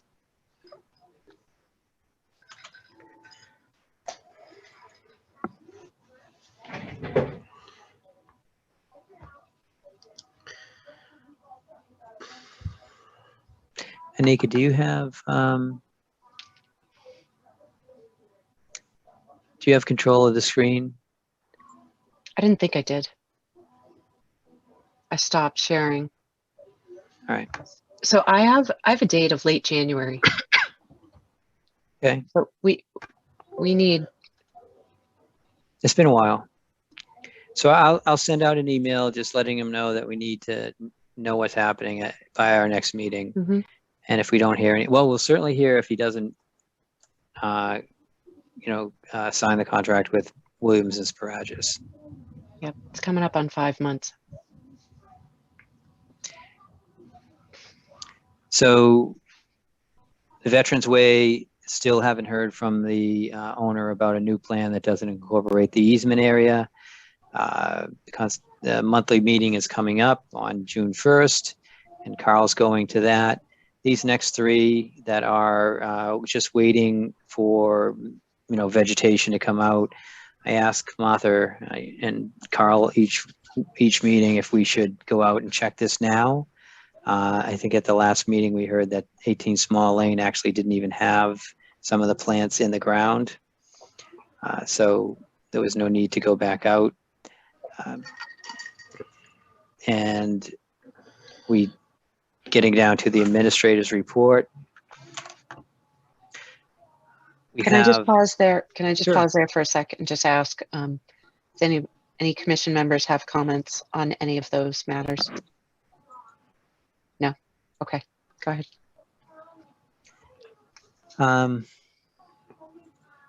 We have good news. Isn't that good? We have good news.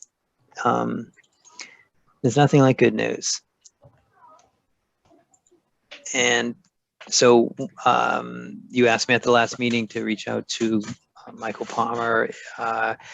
Patricia DeBagny had sent the commission a letter. She was concerned about a truck parking in the parking area of the development that we approved, and that engineering approved, and that the planning board approved.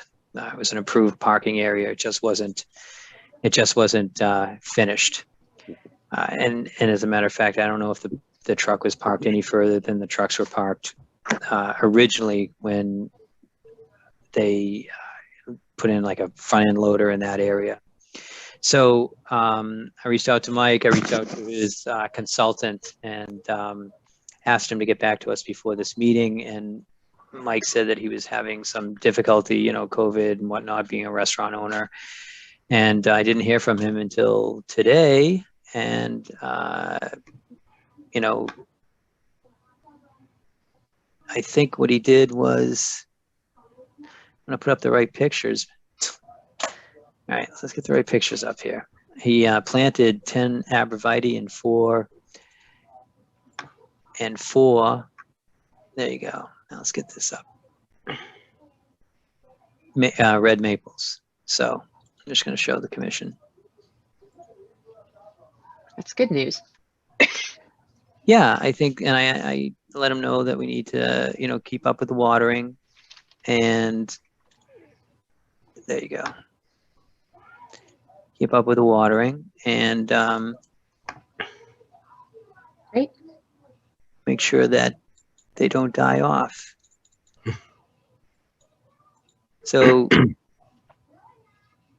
they're spaced in between these trees that are still standing. I think this one, and of course this one's dead.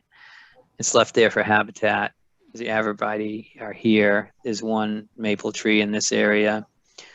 Let's see if I can pull up the other plan.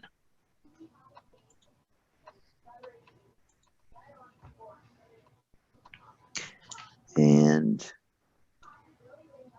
this is, I'm not sure what's what. Do you guys see that? Or do I have to new share or something like that? Hold on. Okay, here's another view showing 4 more and 2 more arborvitae trees. These ones, if anyone has a chance to stop by, I think again we have a, this might be on the plan this way, but there's a big silver maple right here. And these 2 trees, they're fairly close. The parking area is kind of right around here. So they could be moved out a little bit, but they appear to be pretty close. So anyways, that's good news. There were 2 things asked by Patricia, and one of them got completed within 2 weeks. And so that's off the list. So there's stop sharing, and for a new share here, we have, just looking for, here we go.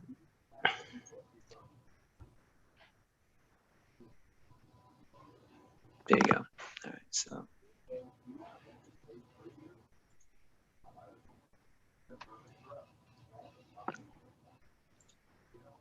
Here is Plymouth Road, and we have a site right where this white car is, 11 Plymouth, and they had remodeled the house, and they came back, they went for an RDA, and they split the project in 2, so it was like really laborious to go through almost the same permit twice. They wanted to get started, and they did the back section, and then they just did they're looking to close out this project, and I had noticed that this area, and I said, hey, you guys were parking here the whole time, and look at your time, you need to restore this area. And it turns out that that's not what happened. This is a site where National Grid has parked and created this problem. When we first contacted them, they said, no, the neighbors park across the street, but I look at this every time I leave, and I never see any neighbors parked there. And so I insisted that they do something, and if the neighbors are parking there, then I guess we'll find out. But they've agreed to resod this area and cast some seed, and in this area closest to 11, where that white car is, like in there, is some gravel, and they're going to pull that out of there. And that's kind of what I remember, that when they were doing the trench down the road, that they had stockpiled their gravel in that area. Glad you caught that. Well, it ends up being an issue for everyone for all times, because it will become a parking area. Okay, so there's 2 that are not on the agenda, but I just wanted to update the commission on 364 Lowell Street, which is directly across this resource area.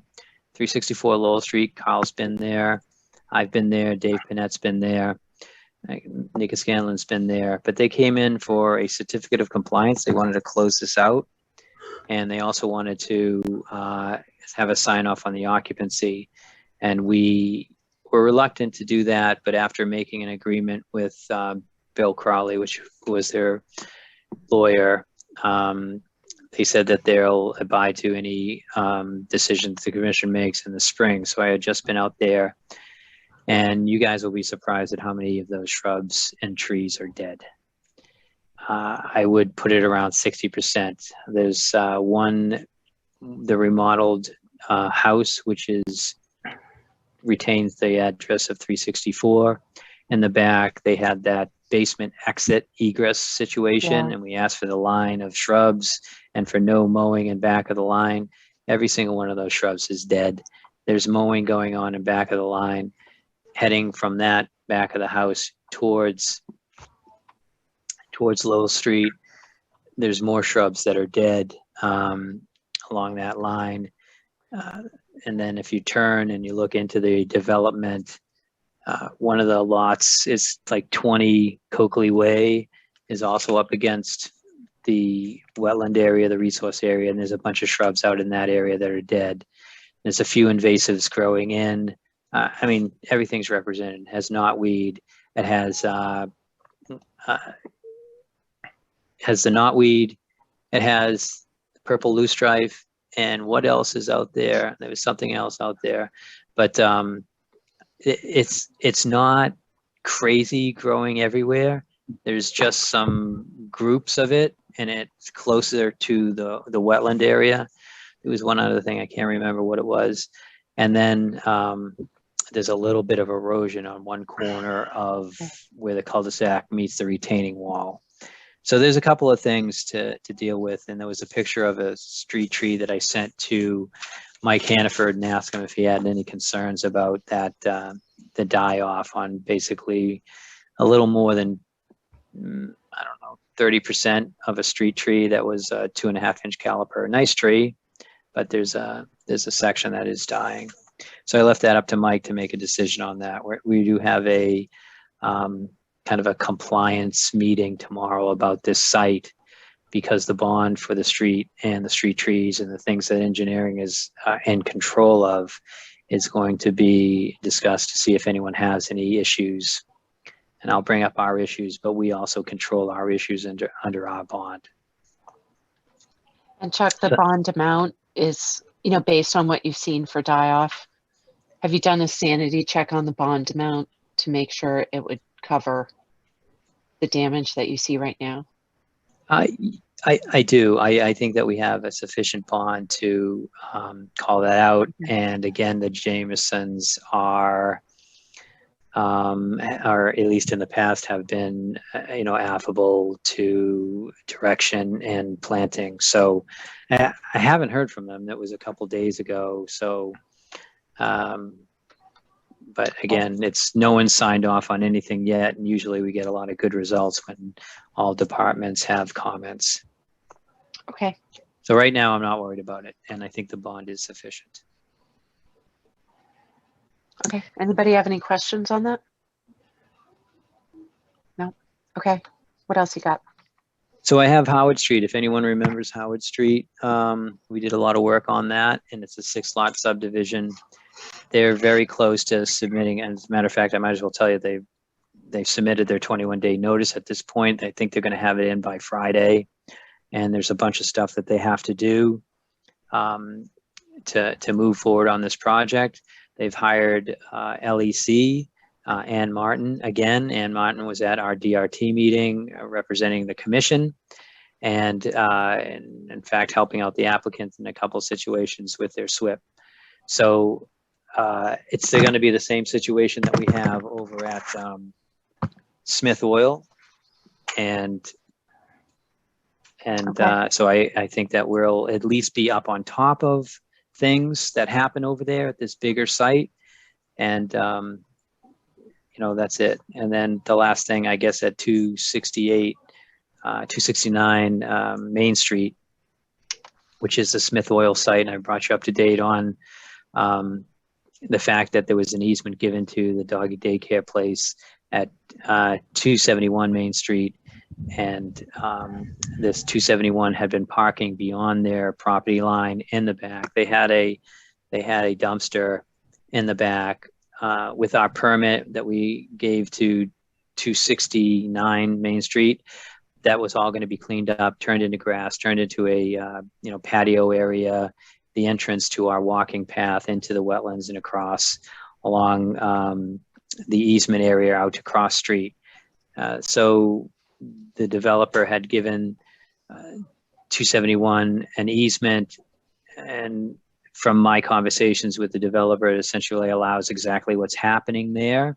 He put no restrictions on it, but the commission can. This is an area that's been approved under an order of conditions to become lawn and patio area and retaining wall, blocking that property from this property, which would clean up the dumpster area, the trash that constantly flows into the wetland, the dumping of dog waste over the fence. All these things would have been cleaned up. It may end up being something where the commission needs to, request that they come in for permission to ask for this new use. And the commission, I would suggest, just look at what we approved at the original site and then ask for either that or just lawn in this area, but not approve parking and a dumpster. So that would be, that would be the worst case scenario if we had to take care of it ourselves. If the developer takes care of it somehow with the 271 Main Street, then we won't have to step in. Yep. I don't know if you understood all that, but it's going to come in front of you at some point. Does anybody have questions on that? Clear as mud? Clear as mud. Sorry if it Clear as is. mud. Okay. We approved something. It's not going to happen. The value that we placed on the wetland resource area in this project is not going to add up to what we approved. So we have been, I can't think of any, shortchanged in environmental value for this property. So that's trying to be fixed at this point. Yeah. And if they want occupancy and a certificate of compliance, they also want to move the patio and lawn area to somewhere else where they'll have to ask us. So, and here's the last thing. And so if no one has any questions, I'm going to move on to 102 Haverhill Street. And just to refresh everyone's memory about this place, this is where we got the land swap, which was just approved in town meeting. With the select board. And so we have an additional 12 acres of land out there. So Cody Hall has been planting trees feverishly out there and shrubs. And there were a need to plant 44 trees. And then when the project started, an additional 4 were identified that were too close to the house and that they were big pine trees. So it came out to 48 trees. So over the course of a couple of weeks, we've been counting trees and shrubs, and the total value of trees is 40.5. So the site is pretty full. There's other places to plant trees and shrubs, but you need to take into consideration someone's use of that property. So the open space is getting closed off. These trees are lining the back wall, the side wall, the easement area, the parking area along the front walk, arborvitaes throughout. So when I discussed it with Cody, I asked him that maybe with this crowding issue and the open space issue that the new homeowners would need, that he would just let the, and he says, I'm writing to request that the commission waive the additional 8 trees, which are the 4 from the original order of conditions and the 4 that went in that were too close. I'm sorry, Chuck, can you please remind me which property this is? This is, so we called it 0 Haverhill Street. I said, okay. We called it 0 Haverhill, but it's 102 Haverhill.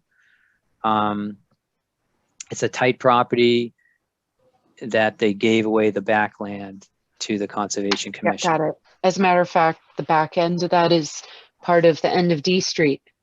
That's right. That's right. So Right. Cody says, I'm writing to request the Conservation Commission to waive the additional 8 trees that we agreed to plant as part of the tree mitigation. We have already planted 40.5 trees and shrubs. At this point, the site is just getting too crowded. I am asking for a waiver based on both the mitigation efforts so far and the land transfer, which has given the town public benefit and added to the acreage. And I Okay. would say outside of all that, what I said about crowding and the lack of open space for the homeowners needs Okay. to be considered. I want to pause there and just have a little discussion with other conservation members about this. Of course. Martha, John, Carl, do you understand? Do you remember these projects? And you're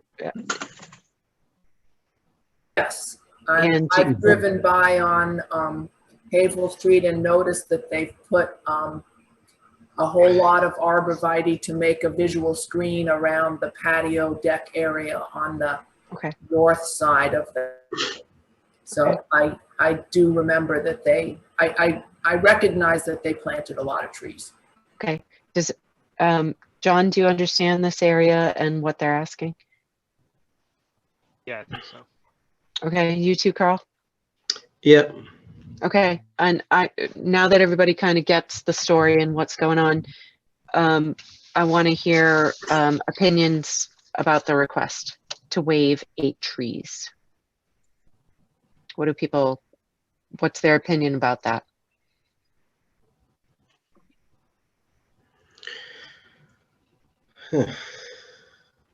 Is that an opinion, Carl? Are they? So usually when the commission is thinking about waiving any part of our bylaw, I'm just going to step in and just say this because some people don't tie the two things together. We don't want it to be easy for everyone to ask for a waiver, but is everyone going to give us 12.5 acres of land and put in 40.5? No, let me finish it. And put in 40.5 trees. So that's the hurdle and would have to come up against in this situation. So take it away. Well, I mean, every permit and every request for planting has its own specific set of circumstances. And we come up with those planting numbers based on that, even considering everything that's already going on the project. So I think, you know, my opinion, and, you know I've had a lot of time on conservation. My opinion is if we asked for 8 additional trees and they're not able to plant them on the property, well, can the value of those 8 trees be contributed to, you know, the tree fund? Or because all those trees were carefully counted and carefully planned out and mitigated as mitigation. So instead of just waiving 8 trees I mean, it's clear that there's a functional reason why they can't plant 8 trees. But in terms of preserving the original intent of that order of conditions, can we create that compensation somewhere else in town so that Well, I know what you're asking. So other I think trees can be planted? I think the developer would just plant them on the property. So I've never heard from him that he's going to pay into the shade tree fund. Well, But I don't know. I want to let you know that the shade tree fund and the planting policy it's not absolute. Recording stopped. It never would. Did someone Recording shut in the- progress. No. So anyways, it wasn't absolute. And I think that there's been situations where a lot of trees the same replacement value couldn't happen. And there's been situations where we waited a year to see what grew up, you know, the forest, you know, cover, and to see what was the seed stock. So there's Okay, but I'd there's like to many hear from- examples of us not being strict. I'd like to hear from other Conservation Commission members. You know, Well, I they just understand didn't it, want you to and set it up in a way that I it seemed like we just had no want to hear option. from other people. Okay. All right, sorry about that, but I did. I was just going to ask whether contributing to the tree fund was an option when somebody else brought up the tree fund. And my other question was, when you say 40.5 trees, does that mean some of them were shrubs and that's how we get a half a tree? Yep. Okay. And so it's not just they planted all the trees they can plant, they also feel like they've planted all the shrubs they have room for? They could plant more, but it's gonna, so you need to look at like 5 years out. If the only open space is covered in another 8 trees, is this homeowner gonna want those trees there? Or are they going to die off? I mean, it seems to me that you can't take all the space. I mean, who went to the site? So there's only a spot to the left of the driveway. It's the biggest open space spot. Now, if you go up the walkway towards the house, there's a line of arborvitae that wrap around back to the wetland, wrap around the house, but it's covering up a patio area. But if you get down into this, it's really not that big, get patio area. There's only about 5 feet to the erosion control line, which is on the 25-foot line. So the patio is on the 35-foot line. So there's no place to plant in the back. And so beyond that, there's another open space. And that's it. That's it for open space. John, Carl, do you have any comments?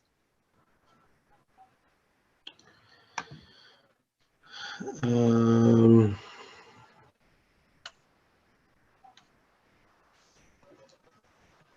mean, the 40.5 trees seems like a fair assessment. I'm not quite sure what Chuck means by the tree donation is not absolute. So what does that mean? It doesn't, if they donate the money.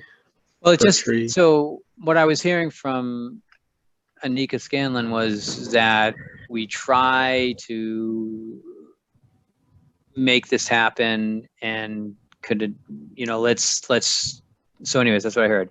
But I just wanted to remind the commission that that's not what I've seen, at least the past couple of times the tree policy has been enacted, you know, 1557, 1547, Main Street. You know, these are situations where some accommodations have been made.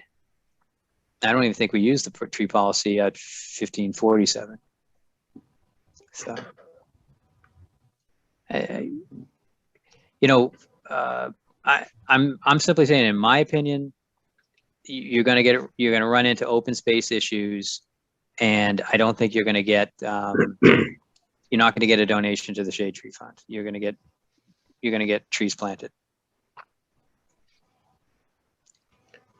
And we're trying to figure out if she wants to remove 8 trees from wave 8 trees, right? Right. The waiver is in lieu of the land transfer and the mitigation that already exists. So it's just, I mean, we already have the land transfer, and we have the large number of plantings for mitigation. She just wants a little less mitigation, so a couple fewer trees. That's really what we're talking about. Yeah, maybe a compromise between the 8 would, you know, if you wanted to go in that direction, may be something to think about. Right. So we could, So we could talk about, well, if we don't feel comfortable with 8, we could ask for 4 or 5 or 4 trees less or something, right? Something like that. Yeah. Okay. But I guess what I'm hearing is they can't fit any more trees in. Right. No, So- they can fit trees in, but they're going to take away from it. The yard's not big anyways, but they're going Right. to take away what yard they have. Right. What, And my thought about that is you took a fully forested area, you cut down enough trees to put a house in.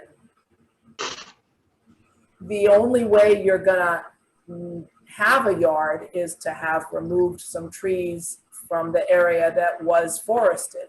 So, you know, if we're talking about replacing trees, tree for tree, you're gonna end up with fully forested again.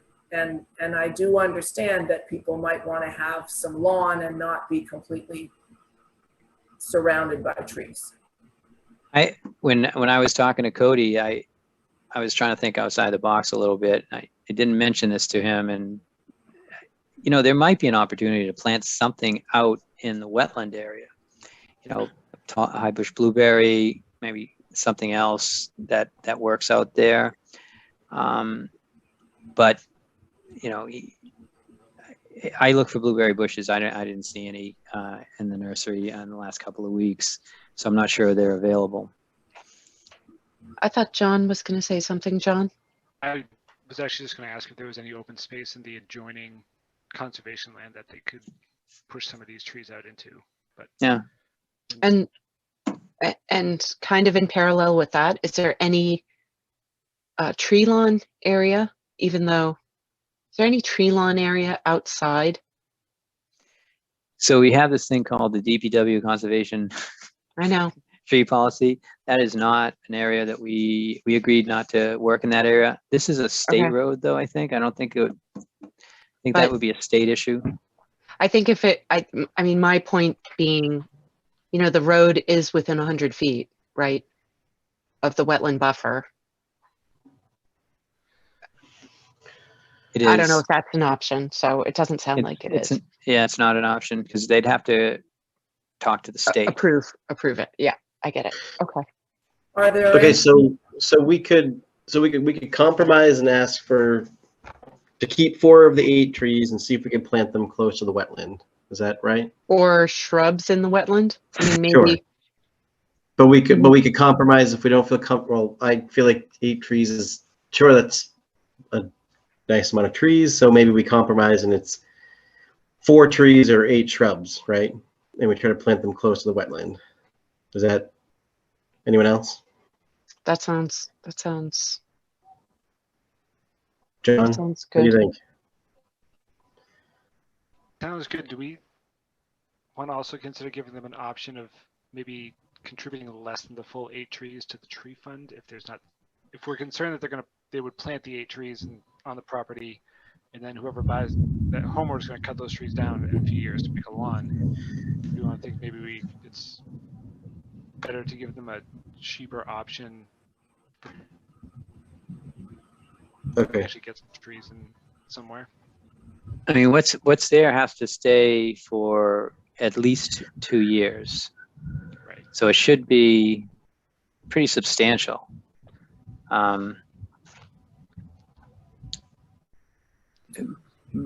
Are there any invasive species that they could try to remove and then plant their trees where there were invasive species? Or does that count as altering the wetland? No, you can remove invasives with the approval of the Conservation Commission in the wetland area. I'm gonna say they're not gonna do that. They're gonna plant, or you know, some version of planting. Maybe they'll consider donating to the Shade Tree Fund. I'm not sure if that's possible. Or maybe some combination of all of these options. Yeah, I mean, So, I would let you know that I mean, when I'm thinking about it, I'm not just focusing on, hey, we're getting 8 less trees. I think that there's no possible way that, I mean, we did get the land transfer, and it's a big, it was a big help. It increased the size of, you know, Timberneck Swamp, all that. I went through that. I don't think you're going to see that from anyone else. You don't need to worry about someone else saying, I want a waiver, just like 102 Haverhill Street. So, I mean, I think that needs to be in the mix somehow when you're deciding money, trees, shrubs. So here's a crazy idea, right? What if we request that, you know, instead of the 8 trees, they just do invasive removal near the end of D Street? They're not going to Because do it. it's the same property. I mean, yeah. Okay. Do we need to make a decision today? Because I would feel more comfortable if I had a chance to do a site visit and actually see these trees other than just zooming by. On Yeah, you have to make a decision today because they're coming up on the owner. They're finishing off this project. So they can either plant the 8 trees or the equivalent of 8 trees. And I can recommend the other 2 things to them. But I do think only because the people have taken ownership and the Halls want to close out this project. So. Okay. Are there any objections commission members have to the options that we've discussed? No. That being, we reduce it from 8 to 4 trees, and it's either 4 trees, or if they want to remove one of the trees, it would be replaced by 2 shrubs in any sort of combination, right? Or donation equivalent of 4 trees to the Shade Tree Fund. Right. Okay. Okay. Giving them the option to plant some of those trees or shrubs in the wetland area. And with the option to plant them in the wetland area, in a place that is more likely than not that they'll survive. Yeah, I like that option. That was Yeah. I like that. Because that enhances the habitat itself. So, okay. And anybody opposed to that, or any other thoughts or ideas? If the one other thought I have is all those arborvitae that they've planted look to me like they're going to be very attractive to the deer come winter, and they may find that they have a lot of lollipops. So, you know, recommending some deer netting around their newly planted arborvitae to enhance the survival rate of those trees might be a good thing. I think it's a very reasonable recommendation. Do you think there's deer in Timonek Swamp? I will let you know that the owners are coming to the commission soon, and they would like to put up a fence, and so there'll be a fence around the property, which will further protect the wetland. Okay. All right. Are we settled on this? Is it any? I don't think there's any comments from the public on this. Can we move on to the next order of business, Chuck? Sure. I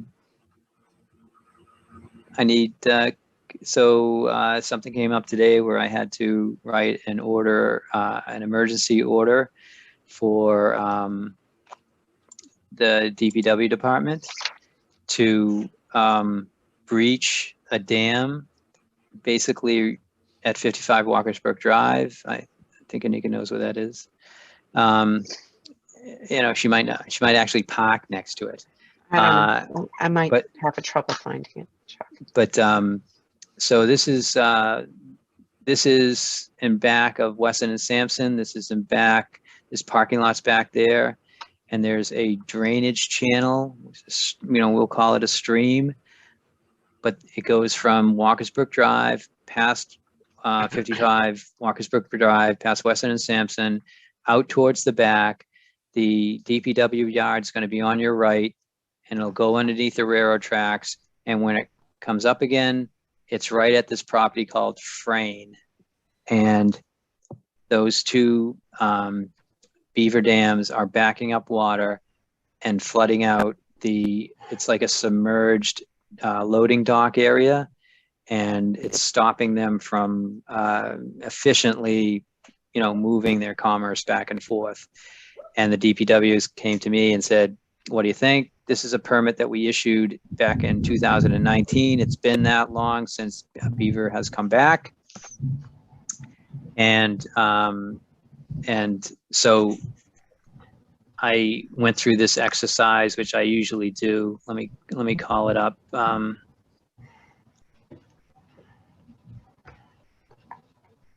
So the exercise goes like this. How long has the Beaver Dam been in existence? 3 months. The last time a permit was issued was breached in 2019.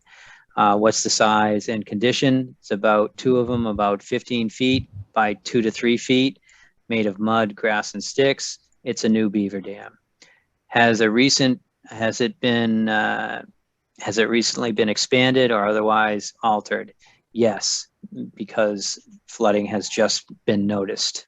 So increasing the size. How well developed is the pond and or wetland system behind the dam? And the Beaver Dam is located in a drainage channel next to a parking lot. There's a large wetland system that has not been affected that will not be affected by the drop off in the water level. So the water level has only kind of backed up to a point where it's in that frame area. The wetland system is further up, and so that hasn't been affected. Is there evidence of recent water level increases? What are the conditions downstream? So the private property is flooding upstream. There's no effect downstream. This is a new dam, and the drainage channel is one of 3 tributaries to the downstream wetland. And what is the potential for flooding or erosion with the remedy that's been prescribed? So that and there is no change. There's no chance of flooding or erosion if they follow the details that I put into the emergency permit. What are the impacts of the wildlife habitat upstream or downstream of the proposed remedy? And the dam is a new dam. It's within 3 months. And I don't anticipate any change in the habitat or the ecosystem downstream. And then would it endanger would any endangered species be impacted? And this is not a listed area. So for those reasons, it seems like removing the dam in this location at this time, this is not trapping the beavers. We actually have no say in that, but we do have a say in whether the Beaver Dam can go out. So I said that it can be removed, and you know, I need you guys to ratify the order of conditions or the emergency order, and I think I have it. If you want to look at it. What would help me, and this is just me, is sort of I have an aerial photo of this part of the world. If you could maybe show me roughly where it is. And the other question I had was, is there going to be alteration of the resource area? No, I think the parking lot's going to be impacts to the resource area?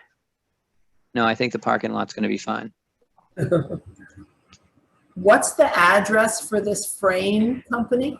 Oh, hold on a second. I should have done that. Let me.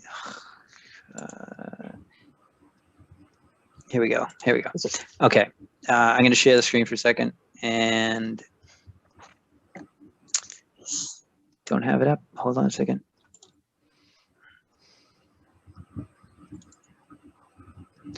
Okay, now I'm going to share the screen. Okay, so here we go here. And okay, here's Walker's Brook Drive. Here's New Crossing Road, Walker's Brook Drive, New Crossing Road. Frayne Corp is right here. Turn the corner. DPW is right there. There's a detention pond in front. Usually looks like a sunken grass, I don't know, area. If I'm not mistaken, this is Wesson and Sampson, and that channel runs right along here, and this is the gas company, and they have a way in through this area here. There's a driveway, and there's just a building. It's kind of remote, but it's been paved, so it's not fully vegetated. There's definitely a line of trees and shrubs that are fairly tall along both sides of Walker's Brook, but obviously it's managed landscape on 55 Walker's Brook side, and the two beaver dams are located right here. So just like I described, here's the drainage channel, here's the beaver dam, there's the parking, railroad tracks, Frayne Corporation. Does everyone know where that is? Here's the Shell station right here with the Dunkin' Donuts. So which side of the train tracks is being flooded? The furthest away, the southern side, I guess in this picture, south. Okay, so just off the map here. You see Frayne, where it says Frayne right here? There, Frayne is flooding. Wow. And So based, the stream goes past Weston and Sampson, cross Walker's Brook Drive, down Lakeview and Eaton, past that new project, out into the big swampy area and back of the IMAX Theater, right. connects up to Track Road, goes through Track Road, past Cumberland Farms, and exit through the rotary into the Saugus. It's the Saugus River watershed is where it's headed. So that rotary that gets onto, what do you call that, 95? I don't know, 90, 95, 128? Yeah, the 129 rotary. Anyway. Yeah. Anyway, so, okay. So how are they going to remove Can you see the emergency certificate? slowly release water? Slowly release water from the channel to get the water elevation to start dropping. The beaver dam can't be breached more than 6 inches deep by 30 inches wide within 24-hour time frame. Once the water on both sides of the dam have been equalized, the beaver dam can be removed altogether. There are 2 beaver dams in this location and the emergency certification. So it started today, May 26th. They have 30 days, June Okay, so 24th. Okay, so Chuck, just to sort of put it in layman's terms, they're gonna hydraulically isolate the dam, de-water it. Is that layman's terms? I don't know, you tell me. Okay, You tell I me, got it. are they gonna isolate the dam, de-water it, and No, then no, remove it? They're not gonna I'm trying to understand this. They're not going to isolate the dam. They are going to breach. You understand that term? They're just gonna dig it out so that They're going to water probably bypasses it. probably with something with like a thumb hook on it. They're going to take out no more than 6 inches by 30 inches. They're going to take a scoop out of it today, but not today, but let's say the day they do it. They'll take a scoop out today. They have to wait 24 hours. They'll take another scoop out. Okay. And wait 24 hours. I think with this one, maybe even 2 scoops will do it. And then when you've gotten down to like the bed, then you just take it all out. Okay. So day So 3, it's a gradual it's all excavation. removed. Well, yeah, that's what it says. Sure. The dam can't be breached more than 6 inches deep by 30 inches wide within a 24-hour time frame. Once the water is equal on both sides, blah, blah, blah. So that goes through that. And plus, I've taken the time to talk to the engineering department. They understand this. The other thing I want you to understand is this does not allow the work to happen. The health department also has a say in it. If they say no, it's no. We're just saying we're okay with it because the habitat is asphalt. Or for the reasons I laid out in that email.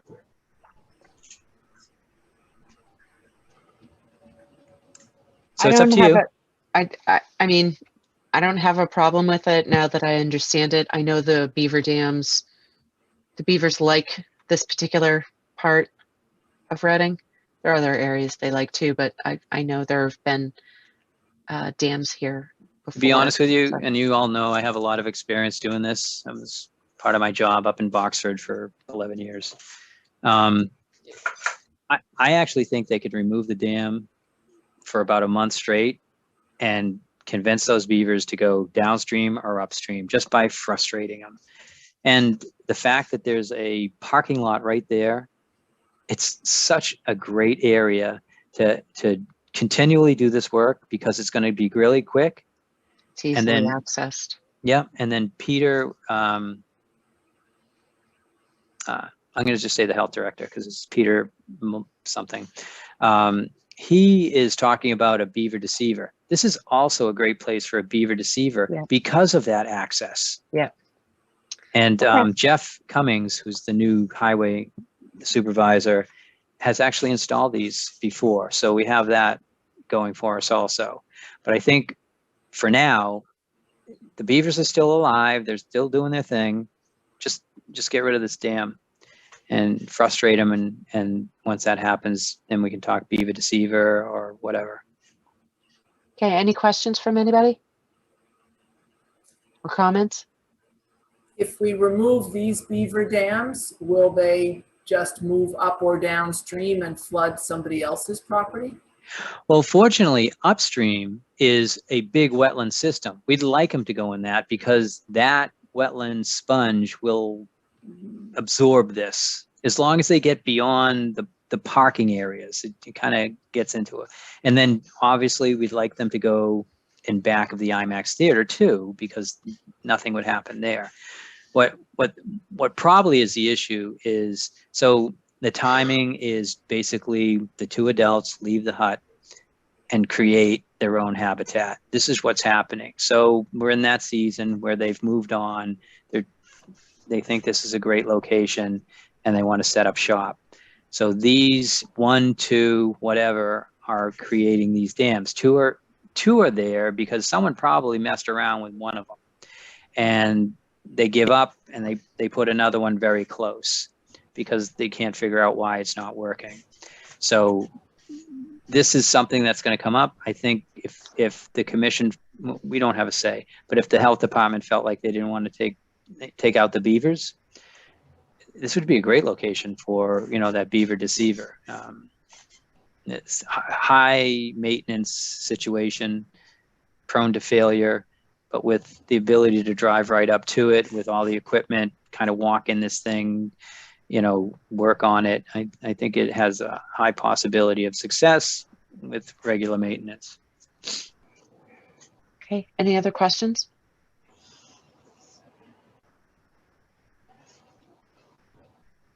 Okay, hearing none. Is there a motion?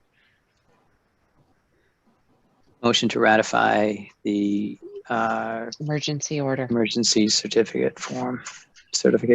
I move to ratify the emergency certificate. Thank you. Second. Nika Scanlon in favor. Martha Moore in favor. John Sullivan in favor. Carl Sacconi in favor. Okay, I'm going to look, but I know the only other thing that I think there is minutes. no, we have a resident, I believe, here also. Oh, sure. 49.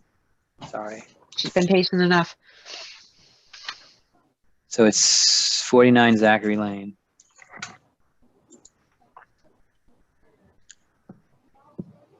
Okay. Oh, okay. I have some pictures from 10 Gregory Lane, and I sent you out Manny's email. Okay, should we unmute? Yeah, you guys have. Present now? Yep. Oh, I thought you were going to do it. Okay. Oh, I'm trying to I'm trying to work on the pictures. Sorry. Me and Mike have a system. Okay. Sorry about that. Hey, Joanna. Good evening.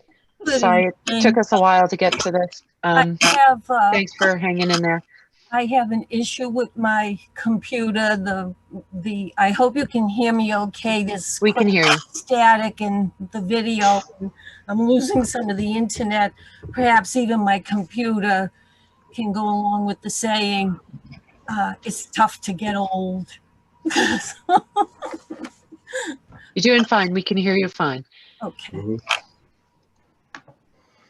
I'm hoping that a decision perhaps has been reached regarding the mowing and the planting of lawn seed. And hopefully there's going to be some kind of a replacement or restoration of the tall grasses that were mowed away. Okay. Let's get an update from Chuck and we'll discuss it. Okay. Go ahead, Chuck. Sure. So Manny sent me an email, and he said in his email that he was mistaken, that the lawn had not, or the leaves had not been blown off or something like that. I can get the email, but he sent a picture showing that the grass is quite long in this area. And he says that he will not be, he's instructed his landscapers not to do any work in that area. And he feels like that's, you know, the best he can do to control them. I guess it was the new group of landscapers, but they in fact didn't actually go over there and do anything. So I have some of those pictures to show, and one is one of the tall grass. And we have experienced this, and the commission has experienced this, because over in Morton Field, we asked for the grass not to be cut, and even after 2 years, it just didn't like turn into a field like I expected, I guess, but it wasn't cut. So here's the first picture, and that's what the grass looks like. No, I had very tall grass. It was seeded. It was seeded so that it would, I guess it was a special seed mix that they used, the builders, because what happened was when they were putting in the riprap wall back there, they had damaged it, and they were told to, if I can do this, the survival of the hedge, the sewer crossing, and for the seeding of the buffer zone, they were supposed to reseed. And it was very tall grasses. They were beautiful. This looks like lawn to me. Yeah. So if That's not the vegetation that was once there. So it's unlikely. Well, I didn't hear anyone say that someone went in there and removed the grass that was growing tall and then reseeded that area. I think what's happening is that grass hasn't had sufficient time to grow tall. Chuck, can you put up the next picture? That I think that shows much better the contrast between the mowed area and the tall area. Oh, okay. Well, hopefully this is it, because is that anything? Yeah, and then zoom in on it. So you can see in the middle, there's a yellow plant. Yeah, right there. So that's what Manny is saying. They didn't mow because that plant is still standing there. But if you look around the edges, to the right side, you can see, oh yeah, over there, beyond there is probably what Joanna is saying all of this grassy area used to look like. It was Yeah, very, tall vegetation. That's not grass. No, but it's tall vegetation compared to the lawn. No, I agree. What is that? Is that trying to think what it could be? Milkweed? I don't know. they had to use a special seed. I remember that. I mean, this was a long time ago. The people that owned that property where he lives now, and Gregory, they never touched that area. And the grasses were very, very tall. I mean, very tall. They were beautiful. Mm-hmm. So, Joanna, has anyone gone back there, anyone with a surveyed plan been able to stake out the existing lot lines? I have, I did I do have pictures of my, I can even send it to you, an original survey. Okay, but you And know, I can, I- Joanna, I can look at surveyed plans kind of, you know, I can look at surveyed plans, but kind of to the point I was making on a different project earlier, is it staked out in real space on each of these lots? It was staked out. I don't know what happened to the stakes. I mean, I'm here now over 20 Because days. And yep, I also have, I think the number, let me see, it was, it's on file, I believe, Right. with you people. It's 1022. because part of It's map 222A lot 3, where it shows the buffer zone. It shows the. this is, I don't know if you can see the image Chuck is sharing right now, but perhaps this is what you're talking about. I mean, I can look at these plans and I can look at photographs, but understanding exactly where the property line is and isn't in that grassy or tall grass in that area that you say was mowed, understanding where these lines are in that space is going to let us make some decision or understanding about what needs to happen in that space. Can I make a suggestion? You do, when they did survey, they put plaques of markers. I have one like outside of my front house here, the front of my house. And they do have them, I believe, on Gregory Lane. There should be 2 of them. And I think the town engineer should be able to access that, be able to give you people exactly, you know, the latitudes, longitudes, whatever you need for doing that. But they should have some markers. I do have pictures. I can actually send you.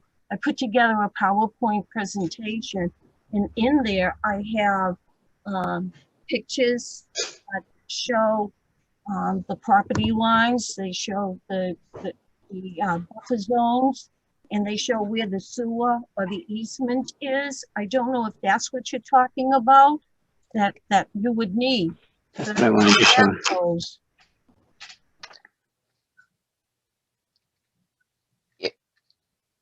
So That's pretty understandable right there, Anika. The way the pool is, where the property line is, some of the reference points. Right now I can't see it. Hold on a second. I don't know. Is that my property? I can't even. No, Right, that's 10 Gregory. Gregory. Oh, well, see, I have to look at my. So can we you don't zoom out a little know. bit, Chuck? Can you zoom out just a little bit, please? Is there a north arrow Can you on see there? that? Okay. Yeah, so now I it's see the north that. arrow. Is there, okay. Okay, if I happen to be out at, you know, 10 Gregory and I'm standing on the edge of the existing in-ground pool and I happen to bring my compass, I could probably figure out where that line goes. However, that's just one of 3 lines back there, right? And I'm not a surveyor. So I don't, and we're not in the business of verifying lot lines. It's not our purview. Well, it would be the buffer zones. Correct, the buffer zone. Mhm. And we could go out and I could probably estimate visually based on the pool and this plan where the 35-foot line is. Again, as I was saying, So that, I'm sorry, go ahead. so I mean, I'm sure, you know, with Chuck, I'm sure that's something you could do, you know. Is that something that we're going to undertake for this? But can I suggest again, having the town engineers find those markers that are on Gregory? They will define, I believe, the buffer lines, and they will show you exactly where it is. He trespassed and took away my plants. I want them restored. That's my issue. I don't want him mowing my plants again. So the town is not going to get in the middle of two private property owners. There is some conservation orders and some decisions on this property, but we can't do a survey to, understand where the property lines are. I think it's up to you to show us that this grass area is in fact on your property. And I think that if you had your property surveyed down at that end, it would be clear, and you could put up a fence, or maybe you and Manny could, work out a deal where a fence would go up and then it would never be an issue. And then the grass could grow as high as it could be, because it really doesn't look like there's much access from your property. See, I'm really a little bit disappointed to hear this. My wetlands were mowed. They were taken away. I want them restored. And I feel that the Conservation Commission needs to have the plants restored.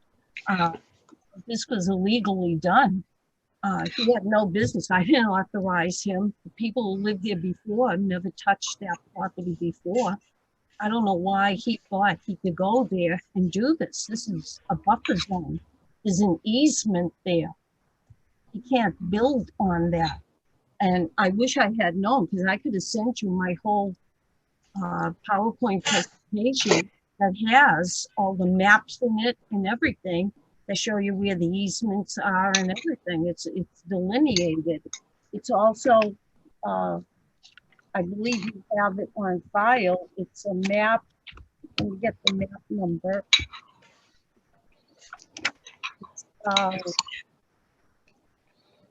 Diana, I'm going to ask you to hold on just a quick second. Martha, you were out there. You did a site visit around that pool. Do you recall that? Last summer, I did a site visit in 10 Gregory Lane's backyard. I wasn't really paying attention to the other side of the fence. And then 2 weeks ago, I was up at the top of the hill looking down, but I was really too high up to know what the plantings were at the bottom of the hill, other than it's clear that there's an area that is being treated as lawn. Yeah, that's the picture from 2 weeks ago. So the picnic table and the lawn area, you can then see to the left of this picture, behind a clump of 3 trees, is where the taller plants are that Joanna is talking about. Yep, I get a sense of that. I'd be perfectly happy to walk over there and take a good look and see if I can identify what those tall plants are. I wouldn't mind doing that. But it strikes me that part of the area that is now 1 foot high grasses is definitely inside the 35-foot buffer zone of the wetland, and probably some of it is also within the 25-foot buffer zone. So it's supposed to be a zone of natural vegetation. And I'm not sure Kentucky bluegrass counts as natural vegetation. I would Okay. think wildflower mix would be, you know, or that wetland mix we were talking about for D Street would be more appropriate in that buffer zone. So on this, I hope you're looking at the plan for 10 Gregory. Yes. So this plan shows a tree row. So what you can assume that this area in front of it is grass. So, you know, and I guess this one's only 2019, but in 2019, this was grass and not trees, or not substantial trees. Right. And I don't think Joanna is claiming it was substantial trees. I think she's claiming it was, I don't know, maybe cattails or phragmites or something like that, but not trees. That's right, not trees. They were, it was tall grass. I agree. It was very, very tall. So I'm happy to go and take a look at it and see if I can figure out what the tall plants are that are further away from the swimming pool. He went That would be really, helpful. he went really deep to the end of my property line. That property line that where the arrow is right now, going north-south, that's over 67 feet. And he, of my property line, and he went deep into the north of this. It's not just in the pool. He went really up north into my property. And that's a buffer zone because I was not allowed to do anything down there. I didn't want to do anything because they had to reseed it. The builders had to reseed down that area because they damaged it when they were putting in the riprap wall. They even had to put that row of arborvitaes that were at the top of the area. I wish I had known. I could have sent you pictures in too, showing all of this type of thing too. So the area I just covered in blue, just go through our regulations. That is the zone of natural vegetation. That's right. The next area is a zone of no structure that can be grass. And then beyond that, it can be grass. But it's my property. And No, I'm letting, yes, so it's your property. But you're saying where can the commission step in and assert their authority?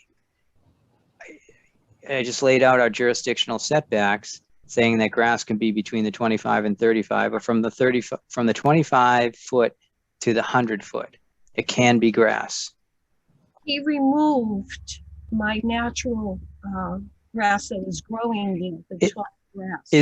Do you have documentation from the Conservation Commission saying that this needs to be maintained as, like, who knows what, a field? If you go back to May 29, 1990 site, the site visit was done by an S. Chapman. And Really? It said a motion was made and second to issue a partial certificate of compliance on lot 3, which was mine, Carriage Estates. DEP number 270-236, RGB number 1991-10, contingent upon Administrator Donald Nadeau receipt of his a build plan with 12 copies, a letter from the engineer, a bond in the amount of $2,500 and no cents for survival of hedge, sewer crossing, and for the seeding of the buffer zone. And it was voted 4-0-0.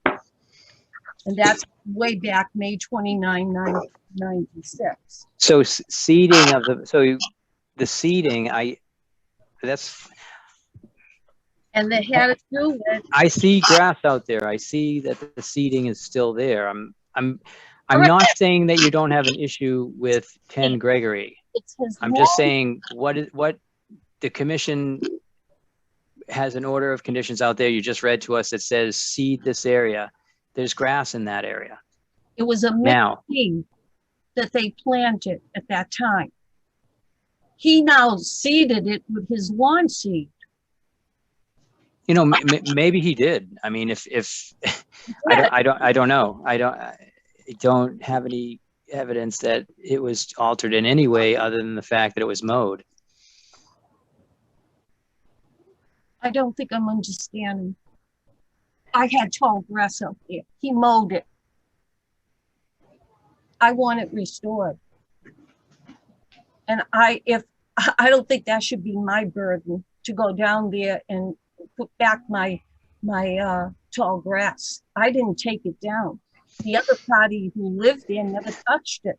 This guy came along and he just took over. He mowed it down. But he's made a statement to the commission that he won't be mowing it anymore. It will grow back. What? Lawn? It's not, my tall grass isn't gonna grow back. Oh, it'll I mean, there'll be, that'll creep in there. Joanna, I think part of what Chuck's saying is unless we can point to a specific written order that is still in effect for that part of land that explains how that vegetation is supposed to be maintained, we don't, as a conservation commission, have an authority besides the BVW setbacks and those standards. We don't have an authority to require something in particular. So I think we need to see, you know, if you can share that document you're reading from. It sounds like you have the original order of conditions from 1996. Is that what you were reading from? Yes, I like other things here too.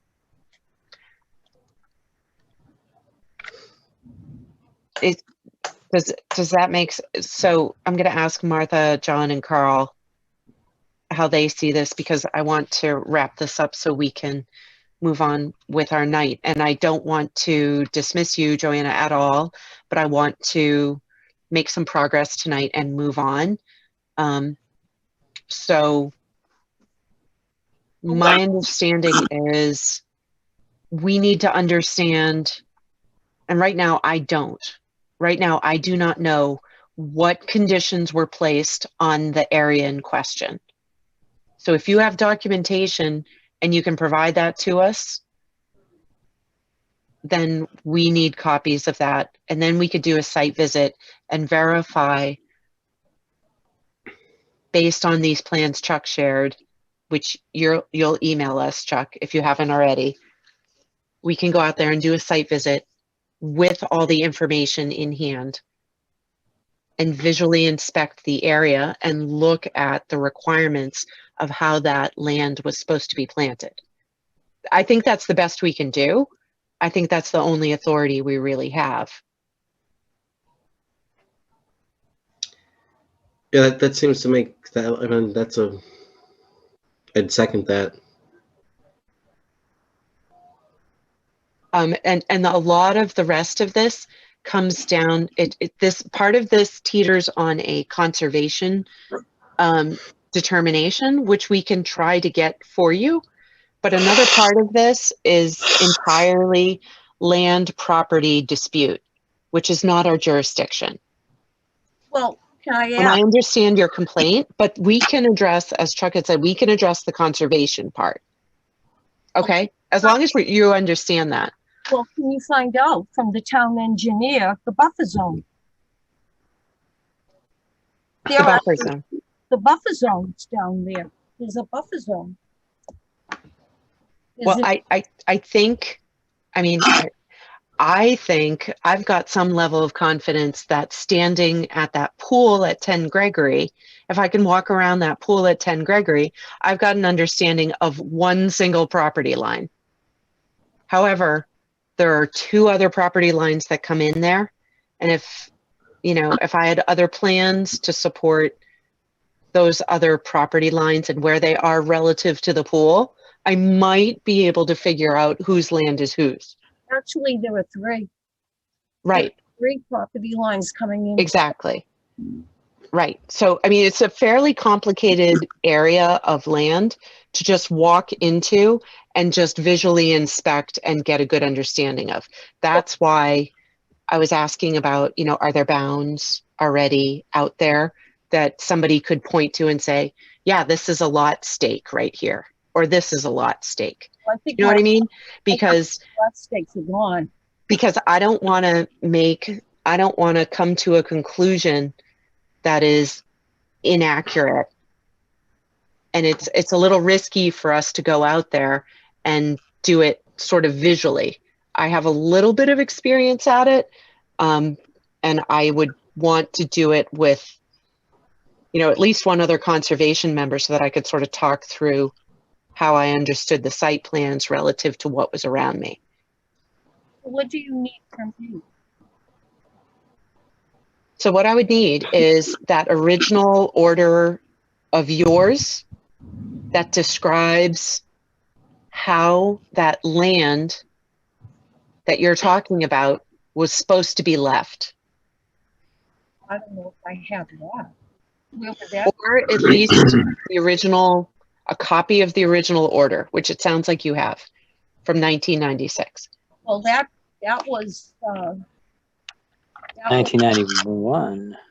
1991, maybe I heard it wrong. But the point is, we need the documentation that was already approved and stands and gets carried with the property. well, I thought that you people had that, like from the. Well, we can look into our files and see if we have those, but Anika, what I'm stuck on is you're going to do some engineering and some surveying, which I'm Not going to do surveying. I would not just walk. recommending. And secondly, I'm I not heard doing surveying. And secondly, I said Joanna read what she thought was the main point of that, and she said they're supposed to seed it in the buffer zone, and there's grass growing there now. So I don't see where the issue is for the Conservation Commission.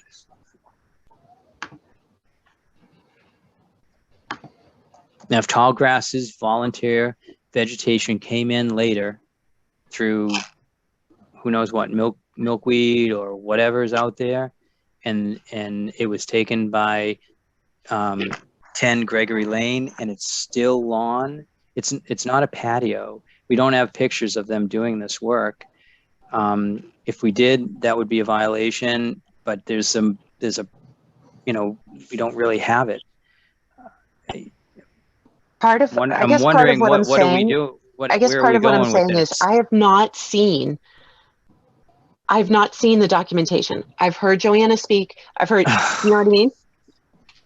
I know, but do you want me to make a decision based on documents I haven't been able to review?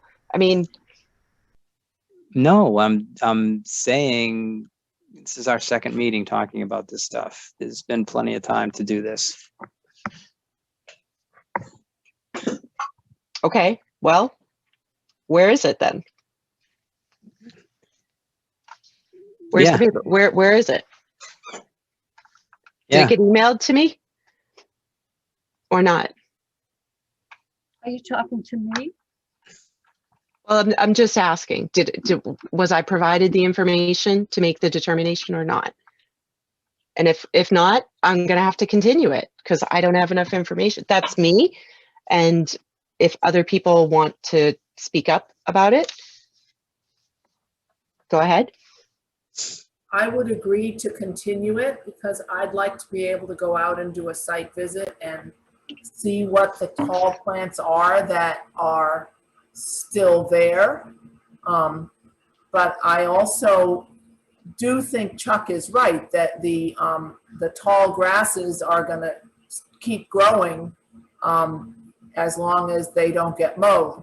So over the course of the summer, that area will look more and more like what it used to look like. I mean, the course of the next couple of years, we all know of what fields turn into. The woody vegetation comes in no matter what. Over the course of a couple of years, this will revert back to what it was. We just have to ensure that Manny doesn't mow it. And I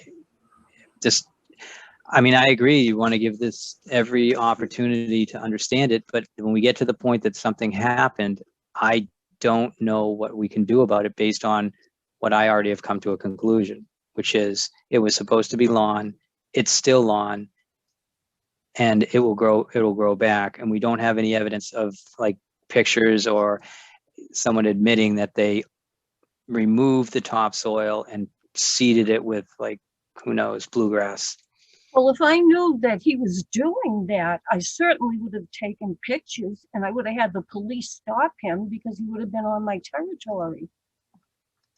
I didn't know that he was doing this. The golf ball started to land in my property. That's when I realized something was going on. You can't see from my path. No, I mean, you know, I'm just a conservation administrator, but I think you have a stronger civil case than you have with the Conservation Commission. I don't see anything here for the Conservation Commission if we just get the agreement that 10 Gregory Lane won't go in there again. But it's obviously that this place has been altered, and there's one picture of a picnic table in there. I mean, unless someone wants to like walk through their I mean, the person that has the most opportunity is 10 Gregory. I don't understand why you wouldn't survey your property and say return it back to what it was. I just not through the town, not through, you know, it's not a town issue. I mean, it's not. It's an issue that can get resolved, but it's not through the town. I'm sorry. I think it's a conservation issue. Well, I'm telling you it's not, but Anika's going to look at it again. I feel that are you going to tell me it's not a civil issue, or is that just something you don't want to get into? I just want it to be resolved that he's not going to mow anymore, and that all I wanted was the tall grasses to be restored and the buffer zone. And that's why I came to conservation, because all along, all these years, I was told that it was conservation that had the builders replace what they destroyed by seeding it with the mix of tall grasses. And the tall grasses were there for a number of years.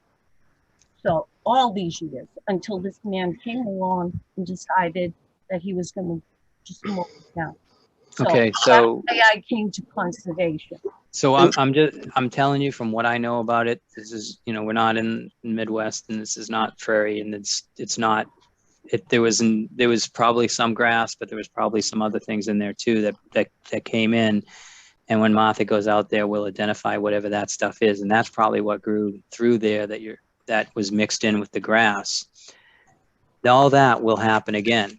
What the commission can do is just put 10 Gregory on notice that this is not something. We have an order of conditions that says this needs to be grass. That's all we have.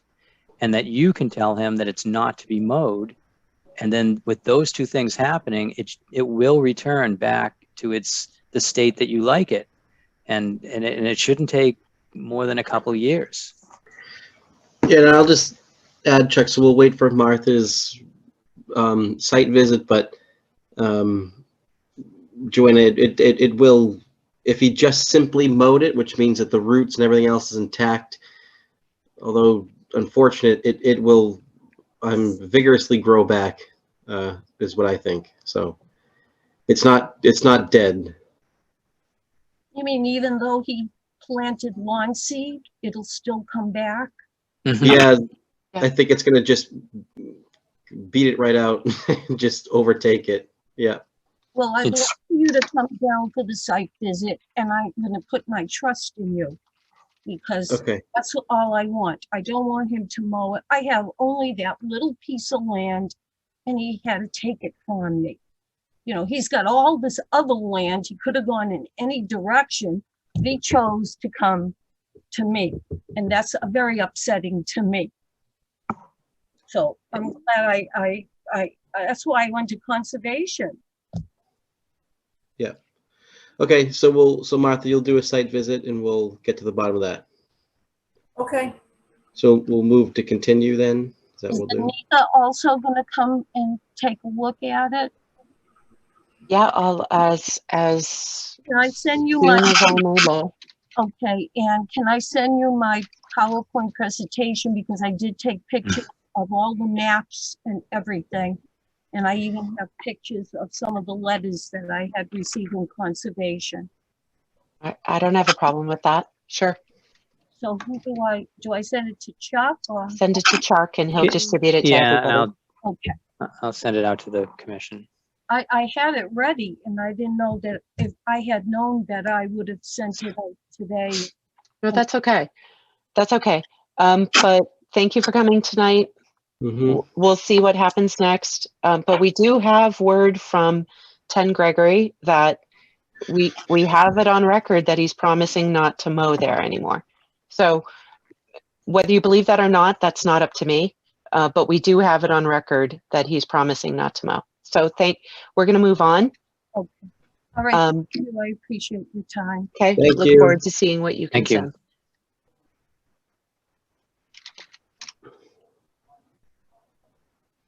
Okay. Okay, Chuck, what else we have? I was so wrapped up in that I didn't look at the agenda, but I still think it's only the minutes. I did review those and I have no comments because they were so good. I second. It was only minutes from one date, right? I April didn't 14th? receive the other ones yet, so I'll just push 512 off to the next meeting. Yeah. So I'll take a motion on the April 14 minutes. I move to approve the April 14 minutes. Second. Nika Scanlon in favor. Martha Moore in favor. John Sullivan in favor. Carl Ciccone in favor. All right. Okay. Trying to keep it before 11. Anything else? This is killing me. I keep thinking there's going to be a clown showing up behind me. I'm getting the heebie-jeebies here. No, I'm with you. Just looking at you. Stop. Don't. Because I've heard like the building creak and I've heard thunder outside. Like, stop. I got to get out of here. What's next? I just saw something. Get me out of here. What is next? I got some beaver dams to go inspect at night. Oh my God. What's left on our agenda? I have nothing. If none of the commission members have anything to bring up in the course of their travels, I think we're ready for a motion. Oh, all right. That's you, John. I move to adjourn. Second. All right, Carl. Yeah. All right. Thank you. Do we have a record? All in favor? I was awake for that one. Favor. All right. All right. All right. Thank you. Thank Thanks, you, everyone. everybody. Yep. Bye. Bye now. Before 10:30, Anika. Woo! 10:30.